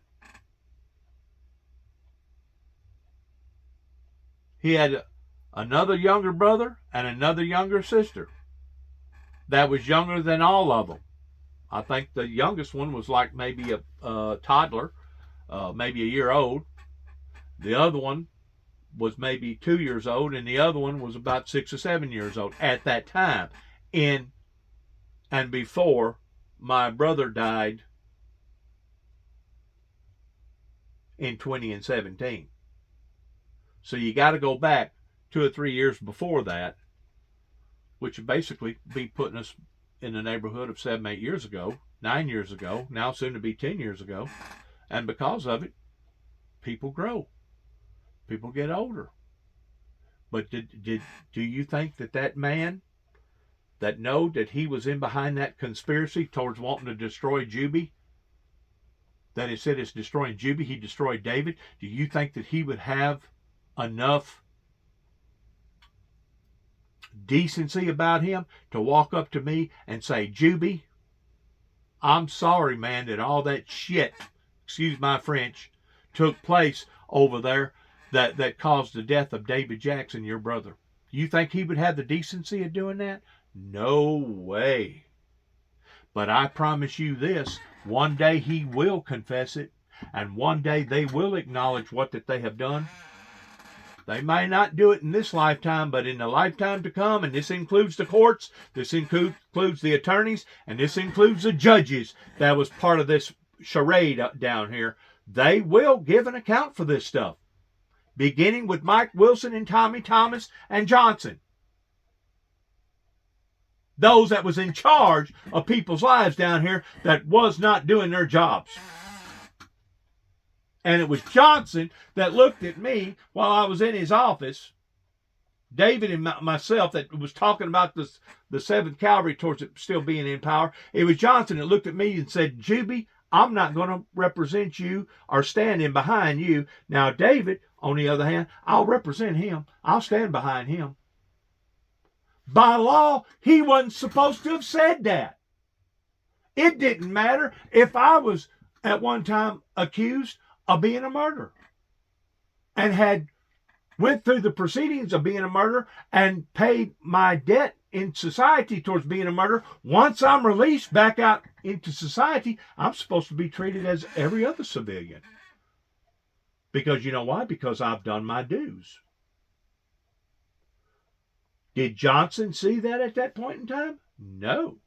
Johnson still thought that I was a homegrown terrorist, because that's what Martin, Tennessee tried to promote me as in 2005 towards falsifying files that made it grow in 2007 towards shutting down a dam, even though I was trying to help people by telling them electrical disturbances was coming.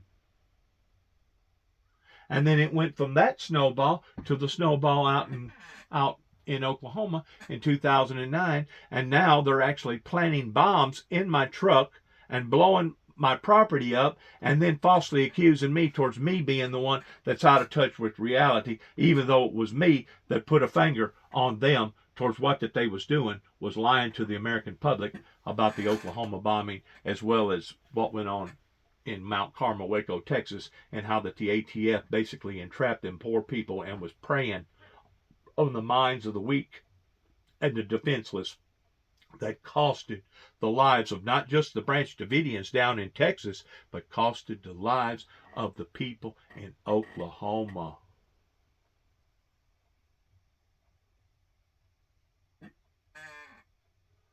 If you ever start being illegitimate, and I learned this in my auto body trade towards working on cars.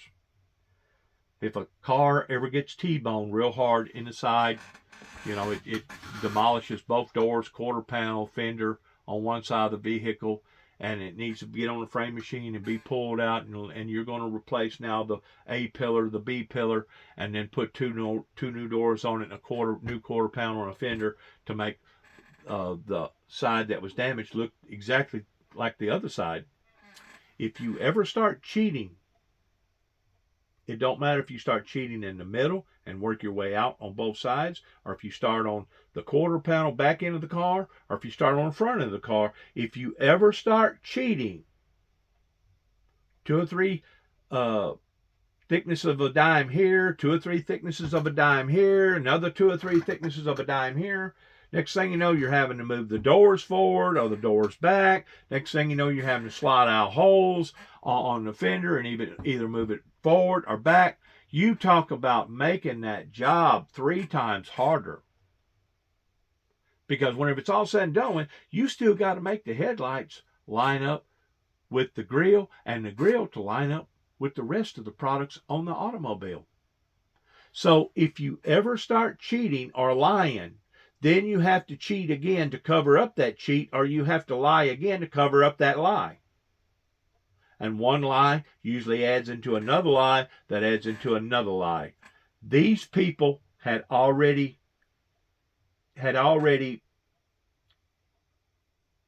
festered in their minds towards what that they was going to do if Dennis James Jackson ever come back to this neighborhood. And like I've said before, it wasn't all of them. And maybe the people that was actually doing this actually didn't realize that this had already been planned out.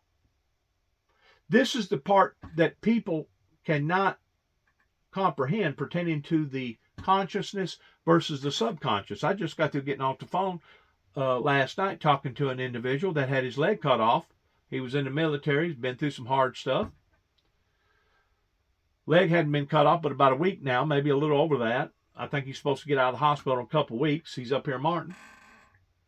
But I asked him, I said, has anybody ever explained to you pertaining to having an amputee like that done, that it takes a while for one side of your brain to convince the other brain that you no longer have that amputee? And in some cases, people actually jump out of the bed in the mornings and try to walk on both legs until they realize that they don't have that leg and they wind up falling on their face. I was taught this at a young age pertaining to the mind. The right side of the brain controls the left side of your body. The left side of your brain controls the right side of your body. You have a conscious, then you have a subconscious. It takes somewhere in the neighborhood of about 6 weeks whenever you have a leg, prostrated leg cut off or arm or whatever. It takes approximately 6 weeks for your consciousness to convince your subconsciousness that you no longer have that limb. That's how long it takes to redevelop in your brain to understand that the things that you used to depend upon, now you no longer have them to depend upon. And in order for you to survive, you're going to have to change. And if you're not willing to change, you're not going to survive. That's what's happened to America pertaining to the people that engaged into this movement, that they wasn't willing to change. They wasn't willing to accept the truth about biblical Bible prophecy. And they thought that they was actually going to escape the bullet. And instead of them escaping the bullet, they brought the bombshell actually into not only their lives now, but into their children's lives and their children's children's lives, pertaining to all the violence, all the drug abuse, all the open sexuality, LGBTQ communities, the gay movement, the lesbian movement, the drug movement, the drug culture movement, the hippie era movement. Now all this is fumigated over here. And now guess what you got? You got a mess. And it's not only affected the American way of life, but now it's affected Democrat societies all over the planet. So whenever I talk about that, it's not just the Russian parliament, our empire over there, that shakes its fist at the Western world and says, we got cheated, we got cheated. It wasn't just them that got cheated. It was the world. And these are the things that the people in Kenton, Tennessee, that was involved in my life, going all the way back 40-something years ago, and all these other preachers and all these other churches needs to sit and think about. Because they're going to be questioned about this stuff one day. People like Johnson and Tommy Moore, Tommy Thompson, Benjamin Dempsey, other attorneys that my brother and I hired,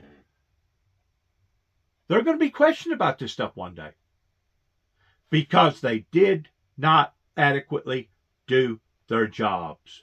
A matter of fact, I go beyond me coming back in 2014 that somebody here in Weakley County that was doing the dirty deeds down here on this part of the neck of the woods down here, if we would have had the proper courts towards putting their foot down, it wouldn't have taken long for them to have left 291 Thompson Road or 430 Beech Grove Road, Sharon, Tennessee, zip code 3255 alone.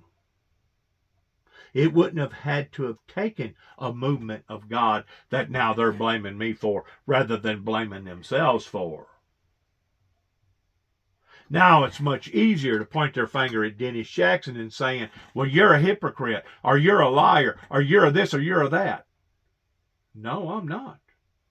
I done what was required of me of doing towards me being a messenger and me putting a message out there.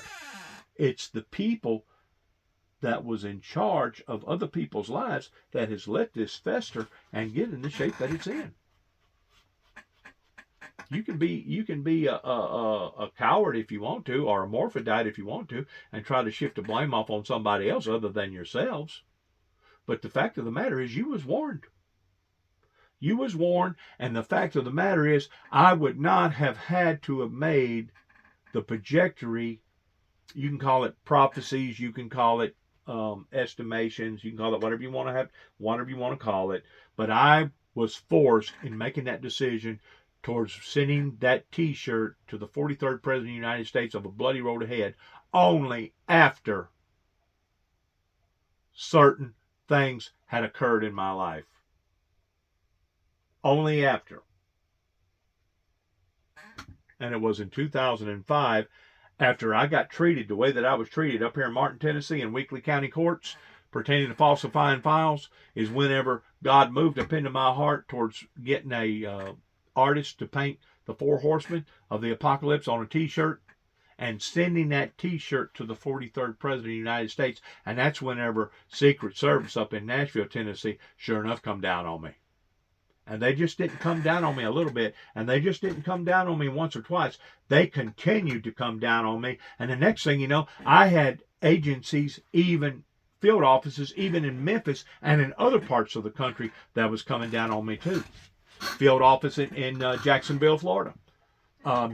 Field office in Colorado. Field offices all over this countryside that was associated with Homeland Security in some form or fashion. They may have been the U.S. Marshals. They may have been the FBI. They may have been ATF.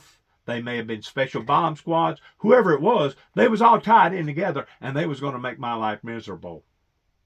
Because they had already made up their minds that I was the bad guy and they was the good guy. Even though it was me that was trying to warn them the whole time and telling them, this is what's coming down the pike. A bloody road ahead. Major electrical disturbances coming down the pike pertaining to the forces of nature. You was warned. And you took those warnings as a threat rather than taking them as advisories. And I was being punished for basically doing the proper civil right thing. God had appointed me to put out a message. They didn't like the message, so they attacked the messenger, thinking that if we get rid of the messenger, all this other stuff is going to go away. And now, instead of it going away, now it's come back and haunted their asses. Excuse my French again. But I am upset. And why else would I not be upset after I had spent this much time on social media putting out this much information, and still to this day, I still don't have nobody that has the decency of stopping out here and talking to me man to man? As far as I know, I haven't checked my mailbox now in the past 2 or 3 weeks, but as far as I know, I still don't get no letters from none of these churches or church members or the preachers or the politicians. As far as I know, I'm still banned from going to Oklahoma, much less Oklahoma City, Oklahoma, during the time that they're having a remembrance shindig. I'm going to use the word shindig. I know it's a country word, but I'm going to use that word, a shindig, whenever they're in remembrance of the Oklahoma bombing. I'm still not welcome to attend none of that stuff, even though it was me that brought it out to the public of what that they was hiding from the public. Is this the way that you treat those that are in the field, that are doing the dirty work? Because if it is, I promise you, all these other investigators and FBI agents and all these other people that was associated with the system probably no longer wants to have anything to do with the system.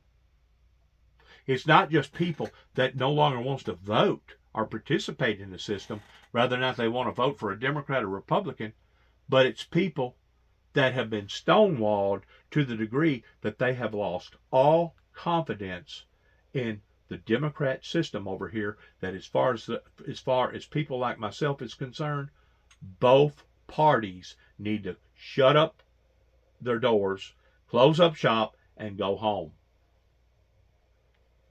They need to go home because they have made a mess out of this great nation.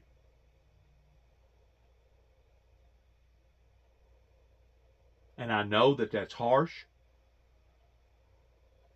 but what I'm talking about is real.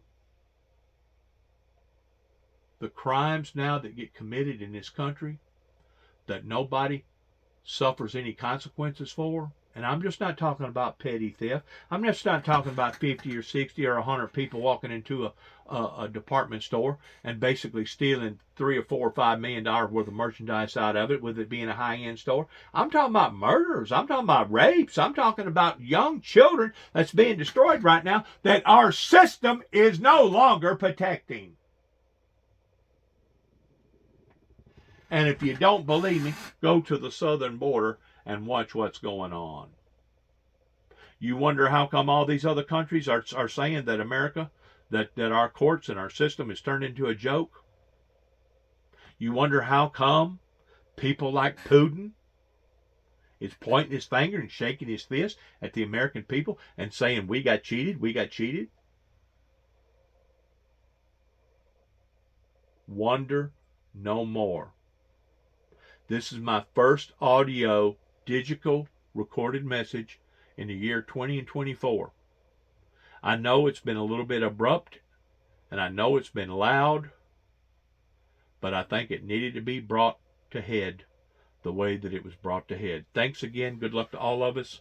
Want to continue to keep continually praying for the victims pertaining to the wars and the commotions going on all over the world. Want to continue to pray for our great nation.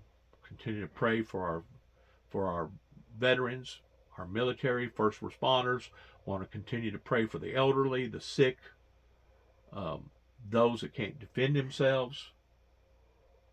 And most definitely want to continue to keep praying for the children of God all over this planet, that I know if the founder of the Windmill Ministries have been going through what he has been going through for the past 30 plus years, God only knows what has been going on with other true born again Christians towards them being violated, harassed, stalked, hunted again and again and again. Like I said, 40 something years ago, before 1983, there was bad people. But they wasn't as bold as what they are now towards going into a school and basically doing a massacre, or going and kicking out a window and doing a massacre, or going into a bar or a movie theater and doing what they're doing. There at Morning Joe. Look, I'll say something else that the chair has said, which is like we're headed in the right direction as it relates to the economy. And look, when we left 2023, we saw the data, right? We pay attention to the data that showed consumer confidence was up, right? That showed that more than 14 million jobs were created. We saw unemployment at under 4% for 22 months. Those things matter, and that's what we're going to pay attention to. And what the president has also said, the job is not done. We need to do more. more. The two words that I'm going to give you that we're going to continue to do as it relates to the economy is continue to lower costs, and that has been at the center of Bidenomics. That has been at the center of how the president feels like he needs to move forward. And I'll take a step back for a second. In the last 2 years, almost 3 years now, the president has done more in the last 3 years than some presidents had done in 2 terms, Mika, in 2 terms. And that is related to the legislation. When you think about infrastructure, when you think about the CHIPS and Science Act, all of these things are incredibly important. And as we move forward into 2024, the president's priority, as well as lower costs for American people, is going to make sure that we implement those pieces of legislation. When we think about prescription drugs, continue to lower that, make sure that we're negotiating with Big Pharma. The president beat Big Pharma last year. And so I think that's how we deal with whatever may come our way, is making sure that we're moving forward and implementing those key pieces of legislation. And we're going to talk about some of that strong. And all that stuff may be true that she's talking about, but don't you think it's a day late and a dollar short? You've got people now that has been damaged. The president had to put out some sort of movement towards basically making people that had loans on schools no longer having to be held accountable for all them loans. You got over $1 trillion. That was way before Christmas. I don't know what it is now, what the numbers are, but you had before Christmas over $1 trillion of credit card debt alone. The damage has been done. People's lives have been turned upside down. And now the people are demanding for accountability. So whenever it comes to gas prices now starting to fall a little bit, whenever it comes to, the prices of bread and milk and sugar and bacon and eggs, maybe it has actually stabilized where it's no longer going up. But the last I seen, whenever I went by the counter just 3 or 4 days ago, the price of bacon was still about $6 to $8 a pound for bacon. If you go back before COVID and look at the price of bacon, it was probably being sold for less than $3 a pound. And I could go on and on and on with price hikes of various companies that are jabbing the American people right now because they're trying to make up for lost time. And they have now thrown this all on the backs of the American consumer that, guess what? They're going to feel it. And the way they're going to feel it is the bankruptcy courts is going to explode. That's probably going to cause other problems like divorces and everything else. But it's a constant turmoil right now. And like I said before, the American people actually thought that they was going to outsmart and dodge the bullet pertaining to COVID. And what they actually done, by the way that this government done it, by putting out all the stimulus checks, is created a brand new scenario to the degree that now people feels like that they're entitled to that free money. People feels like that they're entitled to stay at home. You can't even get people now to even work at a job no more than about 6 hours before they say, you know what, this is too hard. I can't do this. I'm going home. Some of them may last a little longer than that, but usually it's either 6 hours or less than 2 weeks, and they've quit, and now they're going on down the road. They're spoiled. They feel like the world owes them something. That was what the American government implemented whenever it started passing out free money. So, is there a cost to all this? Oh, yeah. And now the American people are feeling it, and they're letting our politicians know it. But yet now, the politicians that was engaged in all this, that projected this trajectory in the direction that we started going wrong in 30 plus years ago, are still scot-free. Their bank accounts are still full. They're still driving nice, beautiful Rolls Royce and Mercedes Benz cars. They're still living in 6, 7, 8, $20 million homes. I could go on and on and on and on. How unjust that the system has become just within the past 5 years. Like I said, COVID really intensified it. And it made a lot of stuff that was already going to come to the head quicker. And now everybody's come out on the ball field towards wanting to know what the hell is going on with the American structure system. What the hell is going on? Then if you add that with everything else going on globally, supply chain issues, and then if you add that on top of environmental crisis with the forces of nature, it spells, you can say whatever you want to about the economy right now based upon the stock market, but it spells a trajectory of going in the direction towards what? Throwing the planet off into great tribulation. And usually whenever that occurs, one problem will add to another problem that will add to another problem, and the next thing you know, it will escalate to basically a third world war. Because people will be so miserable at that point in time, death actually becomes more predominant than life.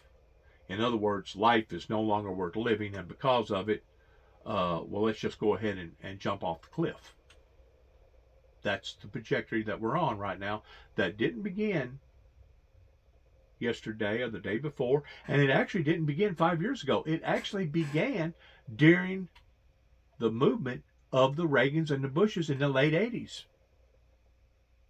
And if you want to really get technical about it, pertaining to Mother Nature, you can go back into 1983, and since 1983, Lake Mead, Colorado River, has not come close to what its normal potential water level usually is. I think right now it's give or take about 150 feet below what it was in 1983. If you don't believe me, look it up. If you don't believe this stuff, look it up under the Freedom Act, Freedom of Information Act. You're more than welcome to Google it, or you're more than welcome to take my name, Dennis James Jackson, and look up all these consequences that I've been talking about, regardless whether it's consequences in Kentucky, consequences in right here in Northwest Tennessee pertaining to Weakley County and Obion County over in Kenton, Tennessee, in which it was the mayor over there that tore the sheet out of the paper towards thinking that there wasn't nobody going to bring it up. But we still got living witnesses that verifies that, yes, that's what happened to Dennis Jackson. Dennis Jackson went to City Hall trying to get help. And it was people like Don Curry that's still living that helped to mark Dennis Jackson and brand him for the rest of his life. It was people like Jimmy Atkins that was running auto builders over here in Dresden, Tennessee, a body shop that was the nephew to Mr. Wooten that owned the dealership here in Dresden, that basically told Dennis Jackson, if you don't give up on this quest that you're on, seek employment elsewhere. Just like Collision Clinic in Oklahoma, whenever I went back there after 20 and 13, and I'm doing volunteer work for People's Church, and now all of a sudden I almost go to jail over the event that happened in 2009 whenever they planted a bomb in the back of my truck. The boss man finds out about it. He approaches me. We don't need this type of ridiculation, public ridiculation. This is a business in which I can understand his perspective. But whenever he said either or, that's whenever I looked at him and said, well, you know what? I cannot erase what other people hold against me towards doing. And if they see me in a restaurant, or if they see me out here working for a church, or if they see me out here helping children at a school because I'm volunteering to do work, and now they come at me and they find out that I'm working for you, I can't be held accountable for what other people think and what other people do. Sorry, but what you're asking out of me, Mr. Lee, is basically impossible. So the best thing for me to do is pick up stakes and leave, and that's what I done. That's what I done. And under the circumstances, I feel like that anybody else would have done the same thing, even though I was pulling basically about $2,000 a week out of that employment up there. They've ruined my job. They've ruined my career. They've ruined my reputation.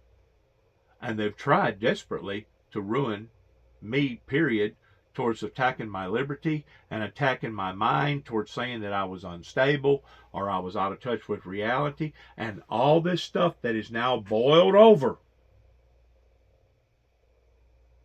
has come back and bit them in the tail. But the bad thing about it is, it's not just bitten them in the tail, but now it's bitten the lives of the innocent pertaining to their children and their children's children and possibly their grandchildren. Now they're having to suffer the consequences of their actions that they took 30 plus years ago. Putting all the dots together and not just a couple of them. If the American people does not wake up in seeing the whole picture and not just bits and pieces of it, we as a society are doomed. And I'm just not talking about the supernatural forces pertaining to Mother Nature. I'm talking about all of it. We as a society is doomed if we do not awaken and see a major spiritual movement. Billy Graham's son, Franklin Graham, can say whatever he wants to about God and God alone, that's what's going to take to resurrect the planet. Which I agree. That's what it's going to take. But until I see people like Billy Graham writing 291 Thompson Road, Sharon, Tennessee, zip code 38255, and making comments towards how that they can help, or what can we do to help, until I see these major international ministries start doing the proper right thing, we're doomed. We are so doomed that right now it's not even funny. But yet no, we have people that spew out stuff on TV. Well, the economy, it's doing better. It's doing better. Why did it ever get out of hand to the degree that we was paying as much as $7 or $8 a gallon for fuel, depending upon what state that you was in, either during or shortly right after COVID? Why did that even cross the board towards that happening to us? You know why? Because we allowed it to happen to us. And our government officials that was supposed to be controlling or holding these people accountable have not been doing their jobs. Dereliction of duty. Have not been doing their jobs, not just environmentally, but politically, medically, economically. I could go on and on and on. That has put us in the stalemate that we're in right now. Let's listen to just a little bit of this, and then I'm going to have to close. Issues politically, potentially for President Biden today, Willie. So on inflation, as everybody knows, inflation soared up, got to 9.1% at its peak in 2022. But here's what's happened in 2023.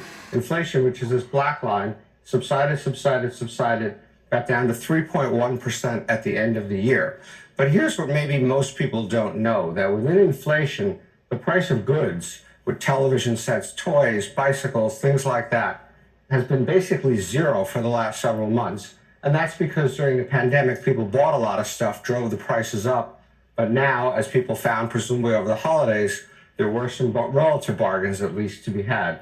So inflation has actually turned way down.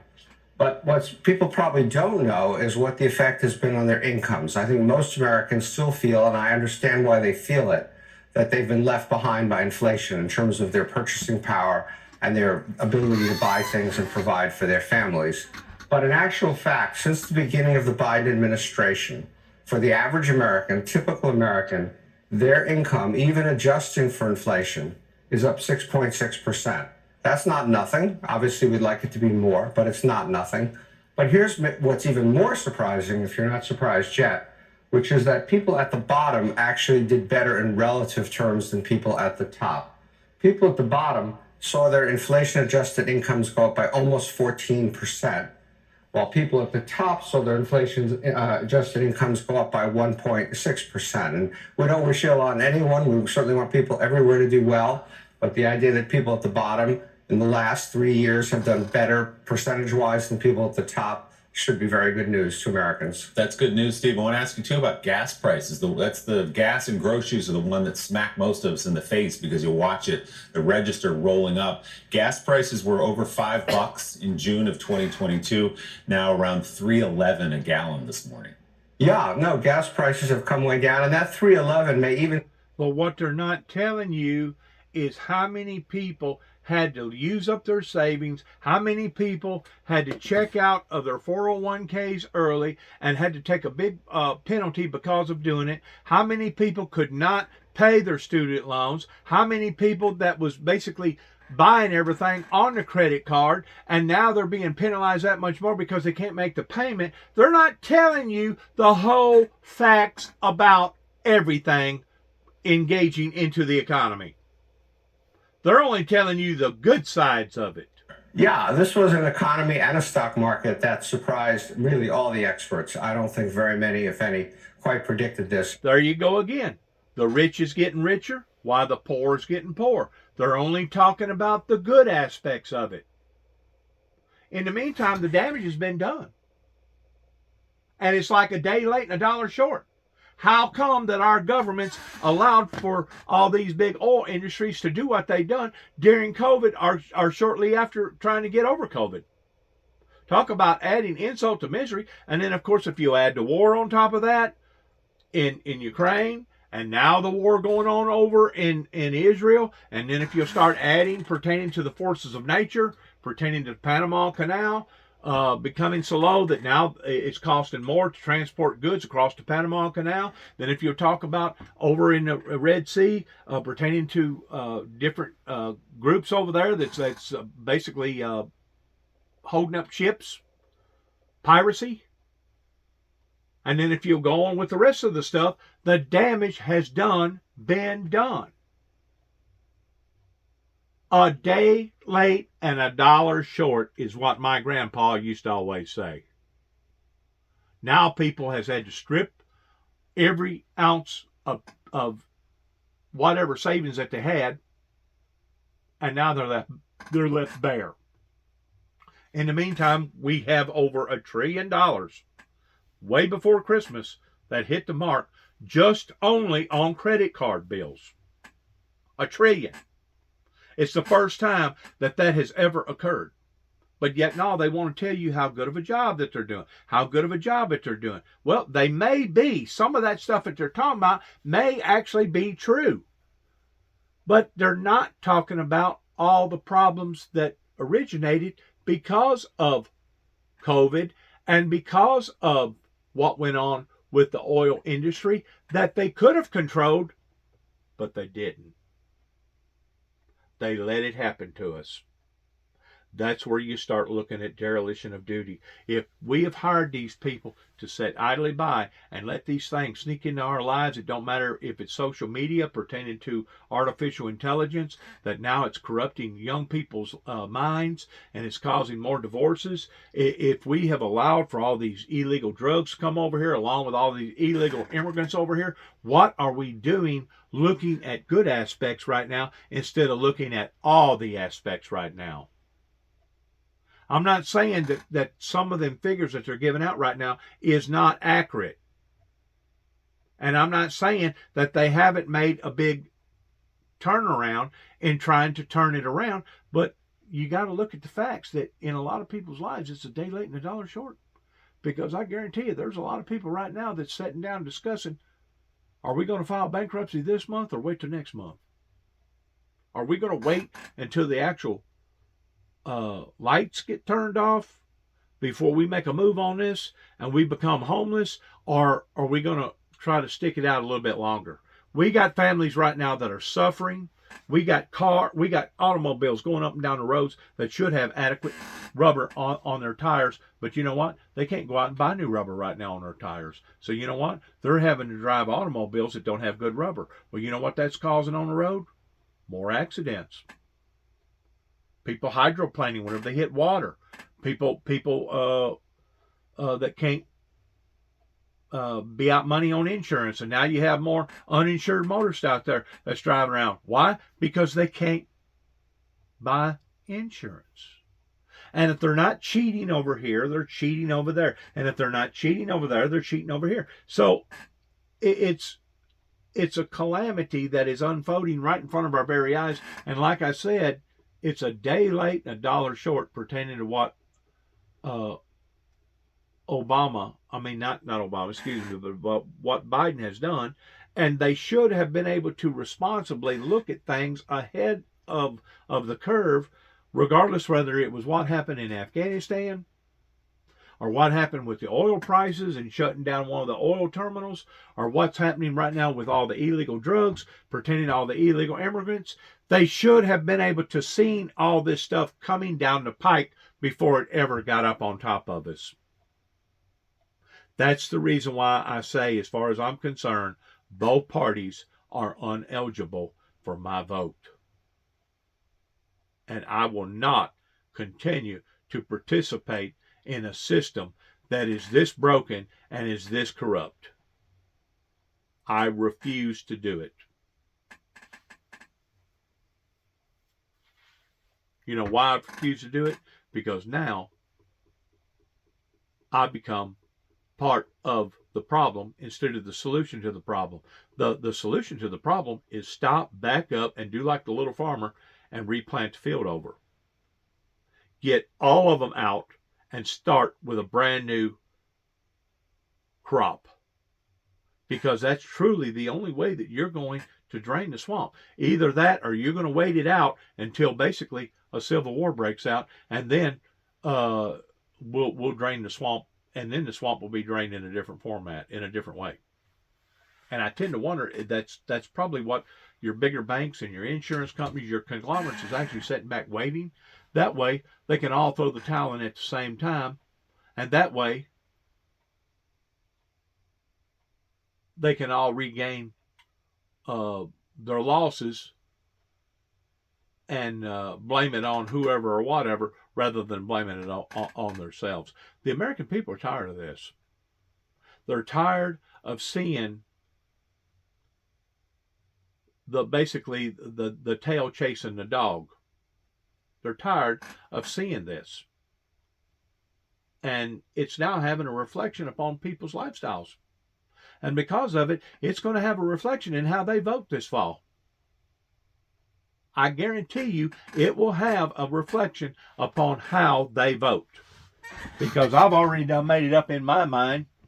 You know, if me being concerned, my brother and I, about 3 little children across the road, to the degree that I had to plead out on a felony just to be able to get out of jail rather than rot in the Weakley County jail system, hey, throw all the felonies on me that you can, because I'm going to continue to be interested and concerned about children, whether or not they're across the road or they're down the road, or it's children that I can't even see right now, or it's children over in Afghanistan or Pakistan or over in the Middle East or over in Ukraine. I'm going to be concerned about their benefit. And whenever it comes to the point that I'm not demonstrating that concern, and whenever it comes to the point that I get punished because I'm concerned about their concern, then is whenever something needs to be done with the system. Good luck to all of us. God bless and shalom.